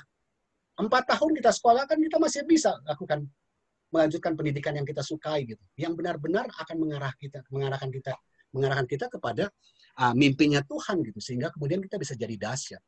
Jadi saya pikir seperti itu ya. Di satu sisi kita hormat kepada orang tua, kan nggak mungkin tiba-tiba kalian sudah semester 6 dan kemudian, enggak, saya dengar firman Tuhan itu begini-begini, dan kemudian, ya nggak bisa juga. Kita tetap harus mendengar orang tua karena, ya itu tadi ya, kompromi selama itu tidak menurunkan nilai daripada firman Tuhan, saya pikir diperbolehkan. Boleh sedikit, Boy? Ya. Tunggu. Ini pendeta Sihombing ya. Ini, maaf Pak Pendeta, saya tadi nggak basa-basi karena saya cuma dikasih waktu 30 menit, jadi saya langsung sikat. Maka tadi saya sempat tanya, siapa pendetanya? Pendeta Sihombing. Untuk teman-teman tahu, pendeta Sihombing ini adalah pendeta yang menjadi saksi ketika saya menikah. Jadi tanda tangan pernikahan ini pendeta Sihombing. Gitu ya. Tambahkan ya. Pak Pendeta. Ya. Lebih senior. Pendeta Tommy Wale ini semakin bertambah-tambah saya lihat. Ya, kita berkurang-kurang ya. Tapi puji Tuhan oleh karena satu pelajaran yang sangat baik ya. Pendeta Tommy Wala tadi telah memberikan pelajaran ataupun wejangan tentang mimpi. ya. Tetapi saya berharap juga sebenarnya banyak orang tua yang menonton ataupun terlibat di dalam hal ini ya. Ya, satu pertanyaan yang baik yang sudah disampaikan oleh Saudara Boy tadi, bagaimana? Ya, jadi memang tidak bisa dipungkiri bahwa ya jurusan yang kita pilih juga adalah sebuah panggilan dari Tuhan. Ya, sebuah panggilan. Ya, jadi sama seperti saya juga dulu angan-angan saya jadi tentara, tetapi panggilan Tuhan berbeda, ya, panggilan Tuhan berbeda. Tetapi saya dapat nikmati, saya dapat rasakan bagaimana indahnya saya rasa melayani bersama Tuhan setelah panggilan ini betul-betul saya dapatkan dari Tuhan. Ya, jadi pertanyaan Boy tadi hanya menambahkan saja dengan apa yang disampaikan oleh Pendeta Tomiwala tadi ya, bahwa soal panggilan untuk memilih jurusan itu, untuk memilih jurusan adalah sebuah panggilan bagi saya. Selalu sering saya katakan kepada para orang tua juga, ya kita boleh merencanakan jadi apa anak kita, itu bisa kita impikan jadi apa dia, tetapi jangan lupa itu kita tetap bawa kepada Tuhan, ya, karena belum tentu apa yang saya pikirkan itu panggilan kepada anak. Terus terang saya juga dari awal saya sudah siapkan putri saya yang paling tua juga jadi dokter, ya. Jadi mulai dari apa dia senangi juga biologi, dia senangi fisika, dia senangi matematika, tetapi pada akhirnya di atas dia melenceng, tapi melenceng bukan ke bawah, melenceng ke atas. Akhirnya dia pilih untuk mengambil jurusan matematika. Ya, haleluya. Ya, saya tidak kecewa karena memang sudah didoakan.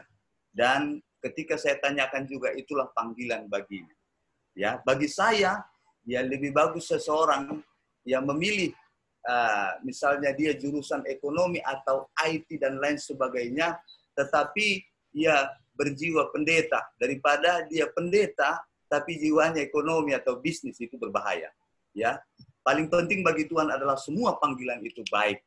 Ya, jadi ya tipsnya adalah di samping doakan, ya, yang kedua adalah sampaikanlah kepada orang tua bahwa saya merasa terpanggil di sini, saya senang di sini, karena yang akan menjalani ke depan adalah kita.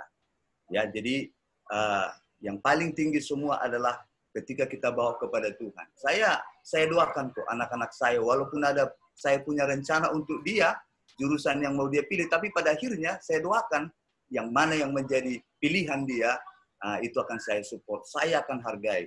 Ya, karena itu adalah menjadi sebuah panggilan buatnya yang harus dia senangi, ya, yang harus dia senangi sampai masa akhir hidupnya.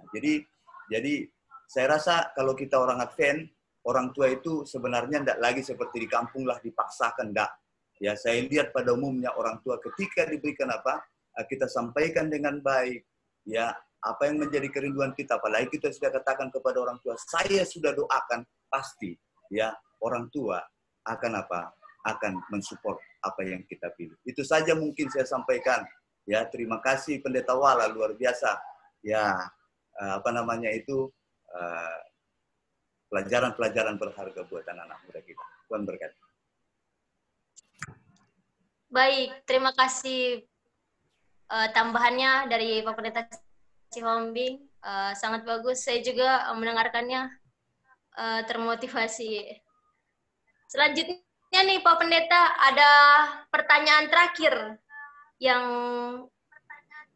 saya akan bacakan dari Kakak Anggi Silitonga yang ada di chat. Saya bacakan pertanyaannya Pak Pendeta. Pertanyaannya, saya ingin bertanya dan meminta saran. Saya memiliki teman yang ingin mencapai mimpinya, tapi seiring dia menjalani, dia jadi banyak mengikuti hal duniawi dan sedikit menyimpang ajaran Tuhan. Sebagai teman, saya sedikit bimbang kalau saya memperingati, takut dia marah dan mengira saya menjudge dia. Tapi kalau saya diam saja, saya juga salah. Nah, apa hal yang harus saya lakukan menurut Pak Pendeta? Itu pertanyaan terakhir kita, Pak. Saya sangat menghormati pamong saya ya, Pendeta si Hombing, karena tadi saya lihat sempat di hype gitu, makanya saya tidak katakan oh mana pendeta. Jadi karena Pak Pendeta si Hombing sudah muncul, mungkin ini lebih bagus Pendeta si Hombing yang yang akan menjawabnya. Kalau saya cuma jelaskan secara sepintas ya. Prinsip saya ketika saya menasihati teman adalah saya selalu pegangnya begini. Hanya seorang teman yang bisa menasihati teman. Kalau kita menjadi musuh, nggak mungkin kita. Makanya kalau saya ketemu dengan anggota yang nakal atau apa gitu, ya saya tetap harus menjadi teman. Karena kalau sampai saya nggak jadi teman, semua nasihat saya pasti akan mentah. Itu yang pertama. Kemudian yang kedua, saya juga percaya bahwa setiap orang bisa diubahkan oleh firman. Coba bayangkan ini ya. Anak yang saya ceritakan tadi, itu kan sudah didoktrin sama orang tuanya. Apapun caranya, pokoknya hari Sabat nggak apa-apa itu. Kamu tetap ikuti praktek apa semuanya. Tetapi kok bisa gitu? Saya yang bukan orang tuanya, saya bisa mempengaruhi dia untuk meninggalkan itu. Padahal ini adalah posisi yang prestis gitu ya. Dari ratusan orang, hanya beberapa orang yang dipilih. Dan kemudian dia putuskan saya akan keluar. Bahkan diancam oleh dosennya. Kamu sudah tanda tangan hitam di atas putih, tapi dia tidak takut. Pertanyaannya apa? Pertanyaannya ini oleh karena Ibrani 4 yang mengatakan bahwa firman Tuhan itu apa? Hidup dan kuat. Jadi sebetulnya saya percaya kalau dia mendengarkan firman Tuhan. Dia mendengarkan firman Tuhan yang kita bagikan. Kita sudah juga belajar ya firman Tuhan itu tentunya juga harus didoakan. Pasti ada cara untuk itu. Gitu. Jadi saya percaya banget dengan pendekatan secara jasmani adalah saya harus menjadi teman yang baik buat dia. Kalau dia bertanya tentunya saya akan jawab sesuai dengan firman Tuhan yang saya ketahui. Dan yang prinsip yang kedua adalah saya percaya betapa hebatnya firman Tuhan itu bisa mengubahkan orang. Selanjutnya kepada Pak Mem, saya persilakan. Oke, saya ada tambahan sedikit nih, ya udah bagus tadi. Ya, yang saya tambahkan kebetulan saya juga adalah telah artinya daripada adik-adik di sini saya sudah lebih banyak lah artinya punya pengalaman, apalagi sebagai seorang pendeta. Ya, saya masih ini contoh saja saya berikan. Saya pada waktu berada di kantor, saya bersyukur juga kepada Tuhan dulu. Ya, pada waktu ada masalah di gereja-gereja, saya masih ingat ada 6 kasus besar di gereja yang dimana officers ya harus mengutus saya untuk menjembatani. Ini sebenarnya prinsipnya tetap sama. Ada satu tempat itu di daerah jauh ke arah ke Bakahuni sana ya. Ya, ada seorang udah puluhan tahun ini masalah mereka. Ketika saya diutus ke sana, diberikan SK dari kantor, kemudian datanglah seorang mantan ketua katakan, Pendeta Siombing, tidak ada gunanya kamu pergi ke sana untuk mendamaikan mereka, karena ini sudah tegar tengkuk semua itu. Mereka tidak akan mau mendengarkan. Ya, kita sudah banyak hal yang kita lakukan, tapi mereka tidak mau berubah. Ya, nanti prinsipnya tetap sama saja. Lalu saya dengan mandat yang diberikan oleh officers, saya berangkat. Saya katakan iya, terima kasih masukannya, saya bilang. Tapi di hati saya yang paling dalam, saya juga sadar diri saya tidak punya apa-apa. Tapi saya punya keyakinan, saya punya harapan, ya. Saya punya kekuatan, yaitu Allah. Karena bagi saya, utusan daripada officers, mereka mengutus saya, itulah perpanjangan tangan Tuhan untuk mengutus saya ya ke tempat tertentu. Hanya ada satu prinsip saya. Ketika diutus, lalu saya katakan dalam hati saya, terima kasih Tuhan Engkau utus saya. Saya ini orang tidak memiliki apa-apa dan penuh keterbatasan. Tetapi Tuhan telah utus saya. Oleh karena itu Tuhan, berikan kepadaku hikmat yang berasal dari sorga. Ya, untuk dapat berbicara kepada kedua belah pihak jemaat. Setelah saya nanti berbicara, Tuhan berikan hikmat, saya dapat membawa mereka kepada Tuhan. Karena itu tugas saya. Ketika mereka dapat saya bawa kepada Tuhan, maka Tuhan Yesus nanti akan selesaikan masalah mereka. Saya puji Tuhan. Memang semuanya yang 6 yang besar ini, semua artinya selesai kita artinya didamaikan melalui kuasa Tuhan. Jadi ini prinsipnya sama. Ya, ketika kita lihat teman kita juga, artinya kalau ada orang yang sudah melibatkan diri yang masuk kepada condong kepada kehidupan dunia. Memang ada tanggung jawab kita sebagai teman. Ya tentu tanggung jawab kita kalau kita sebagai umat Tuhan adalah penyelamatan jiwa. Itu harus menjadi tanggung jawab yang terdepan buat kita. Lalu apa yang kita lakukan? Pengalaman saya adalah sebelum saya berbicara kepada seseorang, apalagi itu dia sedang di dalam dosa, ya, ataupun di dalam kehidupan kegemilapan dunia, itu tidak gampang. Tetapi saya hanya pertama tujuan saya nanti menyampaikan ini adalah untuk membawa dia keluar dari daripada kegelapan ini kepada terang Tuhan. Oleh karena itu, saya selalu kedepankan untuk menyerahkan diri kepada Tuhan, berdoa agar Tuhan berikan hikmat. Sehingga ketika saya berkata-kata kepadanya, saya dapat memberikan kata-kata yang tepat pada saat itu. Kadang-kadang kalau kita sudah dituntun Roh Kudus, keras pun kata-kata yang kita sampaikan, orang itu akan mengerti, akan pahami ya bahwa tujuan kita sesungguhnya adalah oleh karena cinta untuk menyelamatkan mereka. Ya, tetapi jangan coba-coba, artinya kita berbicara sebelum kita berdoa, menyerahkan hidup kita kepada Tuhan, meminta hikmat. Ya, jadi hikmat ini yang paling penting. Ya, kadang-kadang yang benar pun kita katakan kalau kita tidak diberikan hikmat oleh Tuhan, jadi tidak benar. Ya, dan orang tidak bisa sambut. Tetapi walaupun artinya keras tadinya kita sampaikan, tapi oleh karena kita dituntun oleh Tuhan, kata-kata kita dituntun oleh rohnya, kuasanya, ya, dia bisa saja sebentar mungkin agak, kok keras sekali ya, tapi nanti dia renungkan, Roh Kudus bekerja, dan dia akan Dan dia akan pahami bahwa sesungguhnya apa yang kita sampaikanlah demi keselamatan. Jadi, itulah prinsip yang perlu menambahkan apa yang dikatakan oleh Pendeta Tommy tadi. Jadi memang satu-satunya andalan kita kalau untuk menyelamatkan jiwa adalah kita selalu datang kepada Tuhan, ya, dan kemudian kita minta hikmat supaya kita diberikan hikmat dalam berkata-kata dan diberikan kuasa untuk membawa dia masuk kembali kepada kebenaran. Terima kasih, itu mungkin sedikit tambahan. Ya, terima kasih Pak Pendeta atas tambahannya. Berhubung Jemaat Ciracas sepertinya sedang berapi-api mengenai materi mimpi ini, sepertinya ada satu lagi pertanyaan. Apakah Pak Pendeta ada waktu untuk menjawab? Pak Pendeta Tommy atau Pak Pendeta Siombi? Silakan, bolehlah. Satu lagi. Ya, ini Pak Pendeta. Saya bacakan pertanyaannya. Ini dari salah satu mahasiswa yang sekarang akan mengikuti UTBK nih. Dari Duaik Hutagalung atau Aik. Pertanyaannya, sahabat Pak Pendeta, mau tanya, saya sebentar lagi akan menghadapi ujian masuk PTN.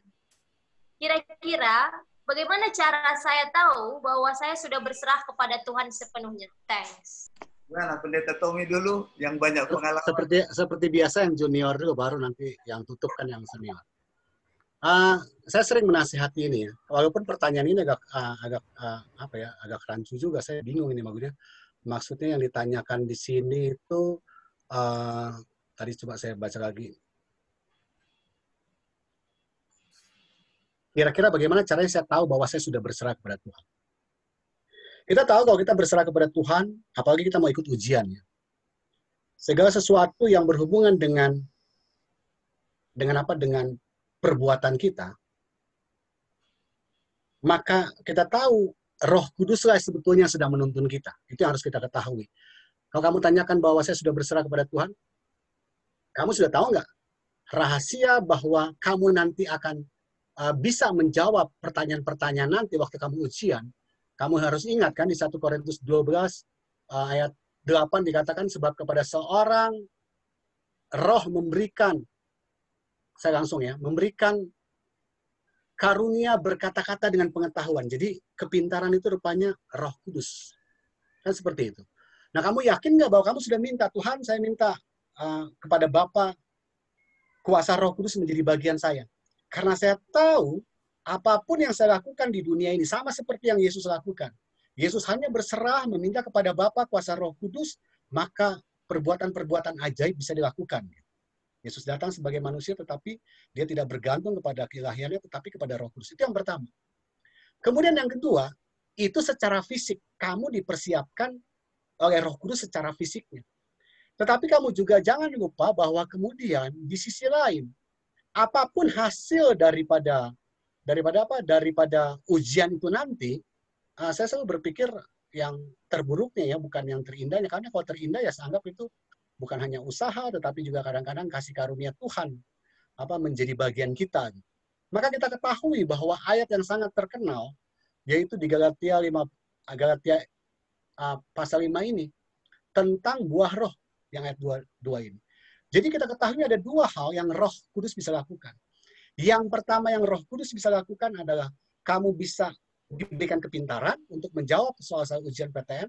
Tetapi kalau seandainya Tuhan punya rencana lain, misalnya, ya kan, yang seperti saya tadi katakan di dalam firman tadi yang saya bagikan, kan nggak semua orang gitu punya kepintaran, merindukan masuk PTN tapi nggak sampai ke situ misalnya. Atau mungkin memang ada rencana Tuhan, kamu sekarang siap nggak mengetahui bahwa Roh Kudus pun juga akan memberikan kepada kamu buah roh, yaitu roh sukacita. Apa artinya roh sukacita? Meskipun kamu tidak mendapatkan PTN yang kamu rindukan, tetapi itu tidak mengurangi bahagia kamu. Kamu tetap sukacita. Ketika kamu yakin bahwa saya sudah minta itu kepada Tuhan, apapun hasilnya saya akan bersukacita, saya tetap akan memiliki damai sejahtera, meskipun itu bukan pilihan bukan keinginan saya atau kerinduan saya ini tapi dapat ini. Dengan begitu saya yakin berarti kamu siap untuk mengetahui bahwa kamu sudah berserah pada Tuhan. Itu yang saya bisa berikan. Oke, bagus sekali itu ya. Nah, ini pertanyaan dari Dwight ya. Jadi ada satu firman yang mengatakan dalam buku Yesaya bahwa jalan kita bukan jalan Tuhan. Ya, bagaimana tingginya langit dan bumi, demikianlah tingginya jaraknya antara jalan kita dengan jalan. Jadi tidak bisa kita juga ukur betapa luar biasa, tetapi sudah jelas ya jalan Tuhanlah yang terbaik. Ya, itulah sebabnya ketika kita menyerahkan rencana kita kepada Tuhan, jadi kita harus serahkan sepenuhnya. Makanya ada pernyataan dalam buku perkataan firman Tuhan dalam Amsal pasal yang ke-16 ayatnya di ayat yang ketiga dia katakan serahkanlah perbuatanmu kepada Tuhan maka akan terlaksanalah segala rencanamu. Serahkan. Ya, kata serahkan ini penting. Ini adalah kita sepenuhnya kita bawa kepada Tuhan, ya. Jadi jangan sampai ada begini, ada sering kita berdoa menyerahkan rencana kita kepada Tuhan, tetapi ya kita kedepankan apa yang kita mau, itu dia, ya. Punya cita-cita itu bagus, punya rencana itu bagus, tapi ingat apa yang disiapkan oleh Tuhan kepada kita, meskipun kadang-kadang kita tidak dapat mengerti kenapa itu, tetapi jangan lupa apa yang disiapkan oleh Tuhan itu pasti yang terbaik. Jadi artinya adalah ketika misalnya kita sudah merencanakan, kita boleh membuat pilihan kita apapun itu. Tadi kan sudah diberikan oleh Kak Tomiwala bagaimana pertimbangan-pertimbangan ketika kita sekolah di luar. Ya, itu tentu lebih banyak tantangannya, tetapi bukan dalam arti tidak bisa. Ya, kalau kita bekali kita punya kerohanian. Tetapi kalau misalnya kita keluar, ya, mau sekolah di luar, enggak salah juga. Tapi bagaimana kita supaya bisa mengerti kehendak Allah? Kita harus apa? Berdoa kepada Tuhan, menyerahkan. Tapi jangan kita paksakan apa yang kita kehendaki. Karena gini, kita sering, kenapa ada orang kecewa setelah berdoa, dijawab Tuhan, tidak seperti dikehendakinya dia kecewa. Karena dia memang memaksakan kehendaknya kepada Tuhan. Nah, ini masalah. Jangan. Ya, tentu tanda itu bisa saja datang. Saya terus terang. Dulu udah sempat saya mau tinggalkan ya jurusan kependetaan. Itu sebabnya saya agak terlambat 1 tahun dengan teman saya, ya, yang seangkatan dengan saya angkatan 92. Oleh karena saya tidak siap melihat ketika saya ekstensif di satu gereja, ya, dengan satu perlakuan daripada atau sikaplah yang nggak terpuji saya rasa oleh senior yang membimbing saya. Ya akhirnya saya katakan, loh, kok begini ya? Karena waktu itu belum Yesus yang saya lihat. Yang saya lihat ya pembimbing saya. Ya, akhirnya saya katakan, ngapainlah saya di sini? Kalau beginilah rata-rata seorang hamba Tuhan itu, bagaimana saya bisa berkarya ke depan? Tetapi apa yang terjadi? Kekecewaan saya itu memang sudah membekas. kemudian saya stop. Ya, saya sudah berpikir ini, ya, dalam 1 tahun ini saya akan mengambil jurusan ekonomi. Hanya tinggal beberapa mata kuliah lagi, kan paling 2 tahun lagi saya sudah bisa menjadi sarjana ekonomi. Yang penting toh saya walaupun seorang bisnis nanti, seorang ekonomi, tapi saya punya jiwa pendeta. Tapi apa yang terjadi? Hati saya bergejolak. Pada waktu itu saya ingat pada bulan September, Oktober. Karena sudah dekat ini hari untuk mau berangkat untuk menentukan mana jurusan yang harus saya ambil. Tahu apa yang saya lakukan orang-orang muda? Saya berdoa kepada Tuhan. Karena saya butuh tanda diberikan oleh Tuhan. Kalau memang Tuhan Engkau panggil saya untuk meneruskan kependetaan dan tunjukkan kepada saya tanda ini. Itu saya minta.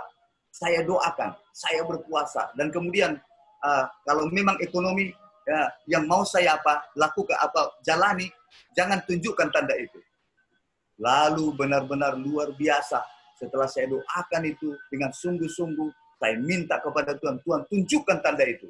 Ya, ketika dia tunjukkan tanda itu, saya katakan kepada Tuhan, terima kasih Tuhan. Sekarang saya tahu maksud dan rencana Tuhan. Kalaulah ini Tuhan menjadi tujuanmu kepada saya, saat ini juga saya tanda tangani. Apapun yang terjadi nantinya di dalam pelayanan kependetaan, saya tidak akan pernah kecewa. Itulah merupakan janji saya waktu itu kepada Tuhan. Dan adik-adikku sekalian, apa yang terjadi? Memang setelah saya jalani semua, saya rasakan bagaimana Tuhan itu menuntun, memberkati saya. Sampai saat ini, saya tetap berbahagia dengan panggilan saya sebagai seorang pendeta. Jadi, apa yang saya maksudkan di sini adalah bahwa orang-orang muda, ketika kita mau menentukan sesuatu, bawalah kepada Tuhan. Tidak cukup hanya doa. Kalau misalnya kita ingin mendapatkan kepastian, minta lagi lakukan lagi puasa, supaya terfokus kepada Tuhan. Saya yakin, kalaupun tidak tanda datang, tapi akan banyak penghalang yang dia buat untuk kita tidak teruskan. Ya, jadi ya kalau seandainya itu tidak kita dapatkan, jangan pernah kecewa. Berdoalah kepada Tuhan, Tuhan, apa rencanamu dan tuntun saya. Kalau itu yang kita lakukan, percayalah, rencana Tuhan tidak pernah meleset. Rencana manusia yang meleset, tapi rencana Tuhan selalu yang terbaik dalam hidup kita. Terima kasih, itu tambahan.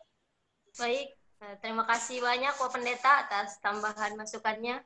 Kiranya itu dapat menguatkan Aik yang bertanya maupun kita semua yang sedang mendengarkan pada saat di Zoom meeting ini. Itu mungkin bagian dari acara inti kita yang bagaimana tentang tema kita God Given Dream. Terima kasih untuk Pak Pendeta Tomiwala yang sudah membawakan acara inti. Jadi kesimpulannya yang saya dapatkan adalah bagus sekali bahwa ada quotes yang menarik, yaitu jangan pernah menempuh cita-cita yang membuat kita jauh dari Tuhan. Pada saat ini, Kakak Roli, kita mungkin akan menutup ya, Kak? Ya, betul sekali, Kakak Stefani. Untuk menutup acara PA kita malam hari ini, kita akan nyanyikan lagu nomor 45 yang akan dibawakan oleh Song Service. Lalu berikutnya, doa tutup yang akan dibawakan oleh Pak Pendeta Siombing, yang digabung dengan doa penyerahan kelas 12 yang akan melakukan UTBK. Bukan begitu, Saudara Stefani? Betul. Penyerahan untuk kelas 12 yang mau mengikuti ujian UTBK pada tanggal 5. Kita doakan. Mungkin ada yang mau didoakan, teman-teman sekalian. Siombing, kami persilakan untuk berdoa.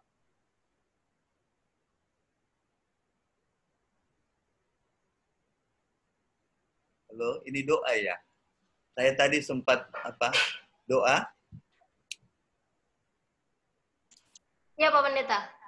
Doa tutup sahabat ya. Ya. Oke.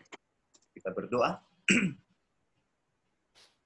Bapa yang bersemayam dalam sorga, Allah yang baik, Allah yang penuh kasih, melimpah kemurahan, kami bersyukur dan berterima kasih pada acara Pemuda Advent Ciracas pada sore hari Sabat ini, oleh karena Tuhan telah mengumpulkan kami mengikuti acara yang baik, yang spesial tentang mimpi. yang telah dibawakan oleh hamba Tuhan Pendeta Tommy Wala, bahkan kami juga orang-orang muda berkesempatan mengajukan pertanyaan-pertanyaan sehubungan dengan topik yang kami sudah pelajari pada sore hari ini. Tuhan, kiranya pelajaran yang begitu indah dan luar biasa yang telah dibawakan oleh hamba Tuhan, Pendeta Tommy Wala, Tuhan akan kiranya menyederhanakan itu di hati kami.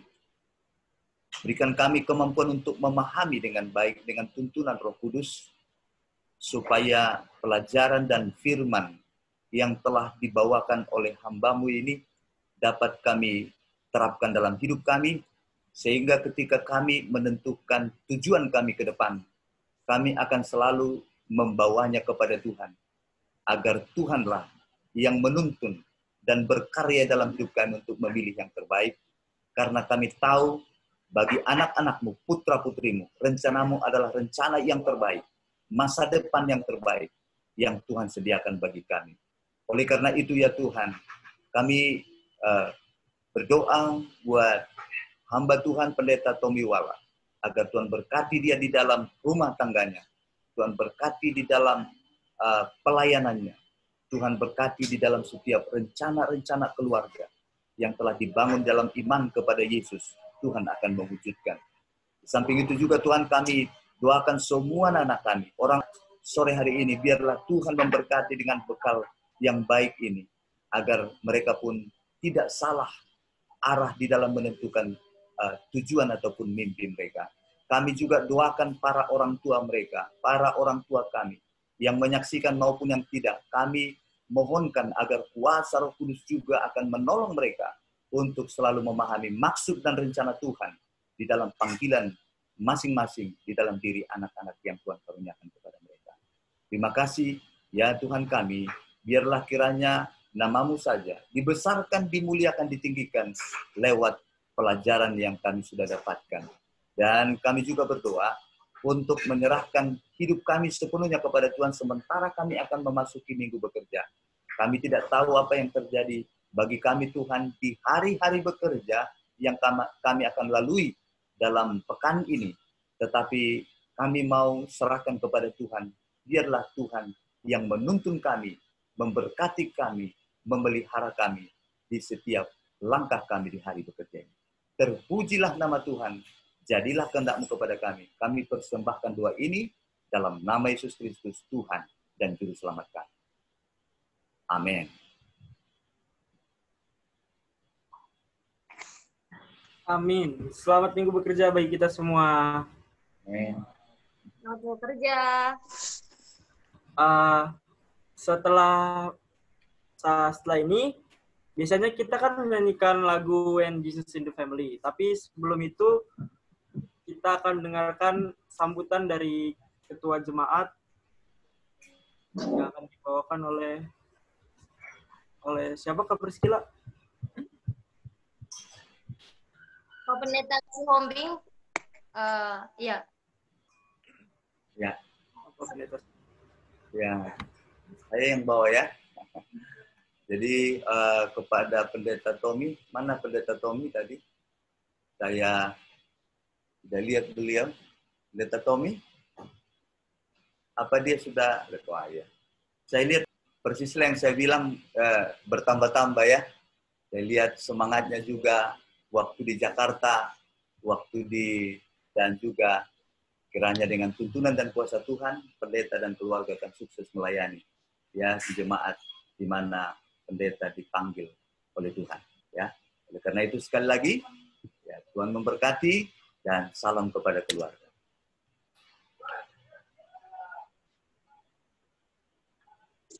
Terima kasih atas sambutan ucapan terima kasihnya pada Pendeta Sihombing dan juga Pak Pendeta Tommy Wala.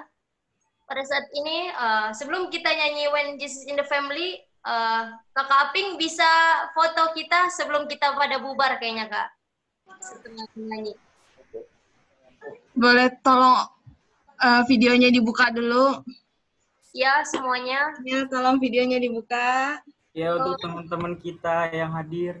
mendekat ke kamera. Kakak-kakak, Bang William, Kak Bella, Kak Rizka. Ayo, ready ya? 1, 2, 3. Sekali lagi. 1,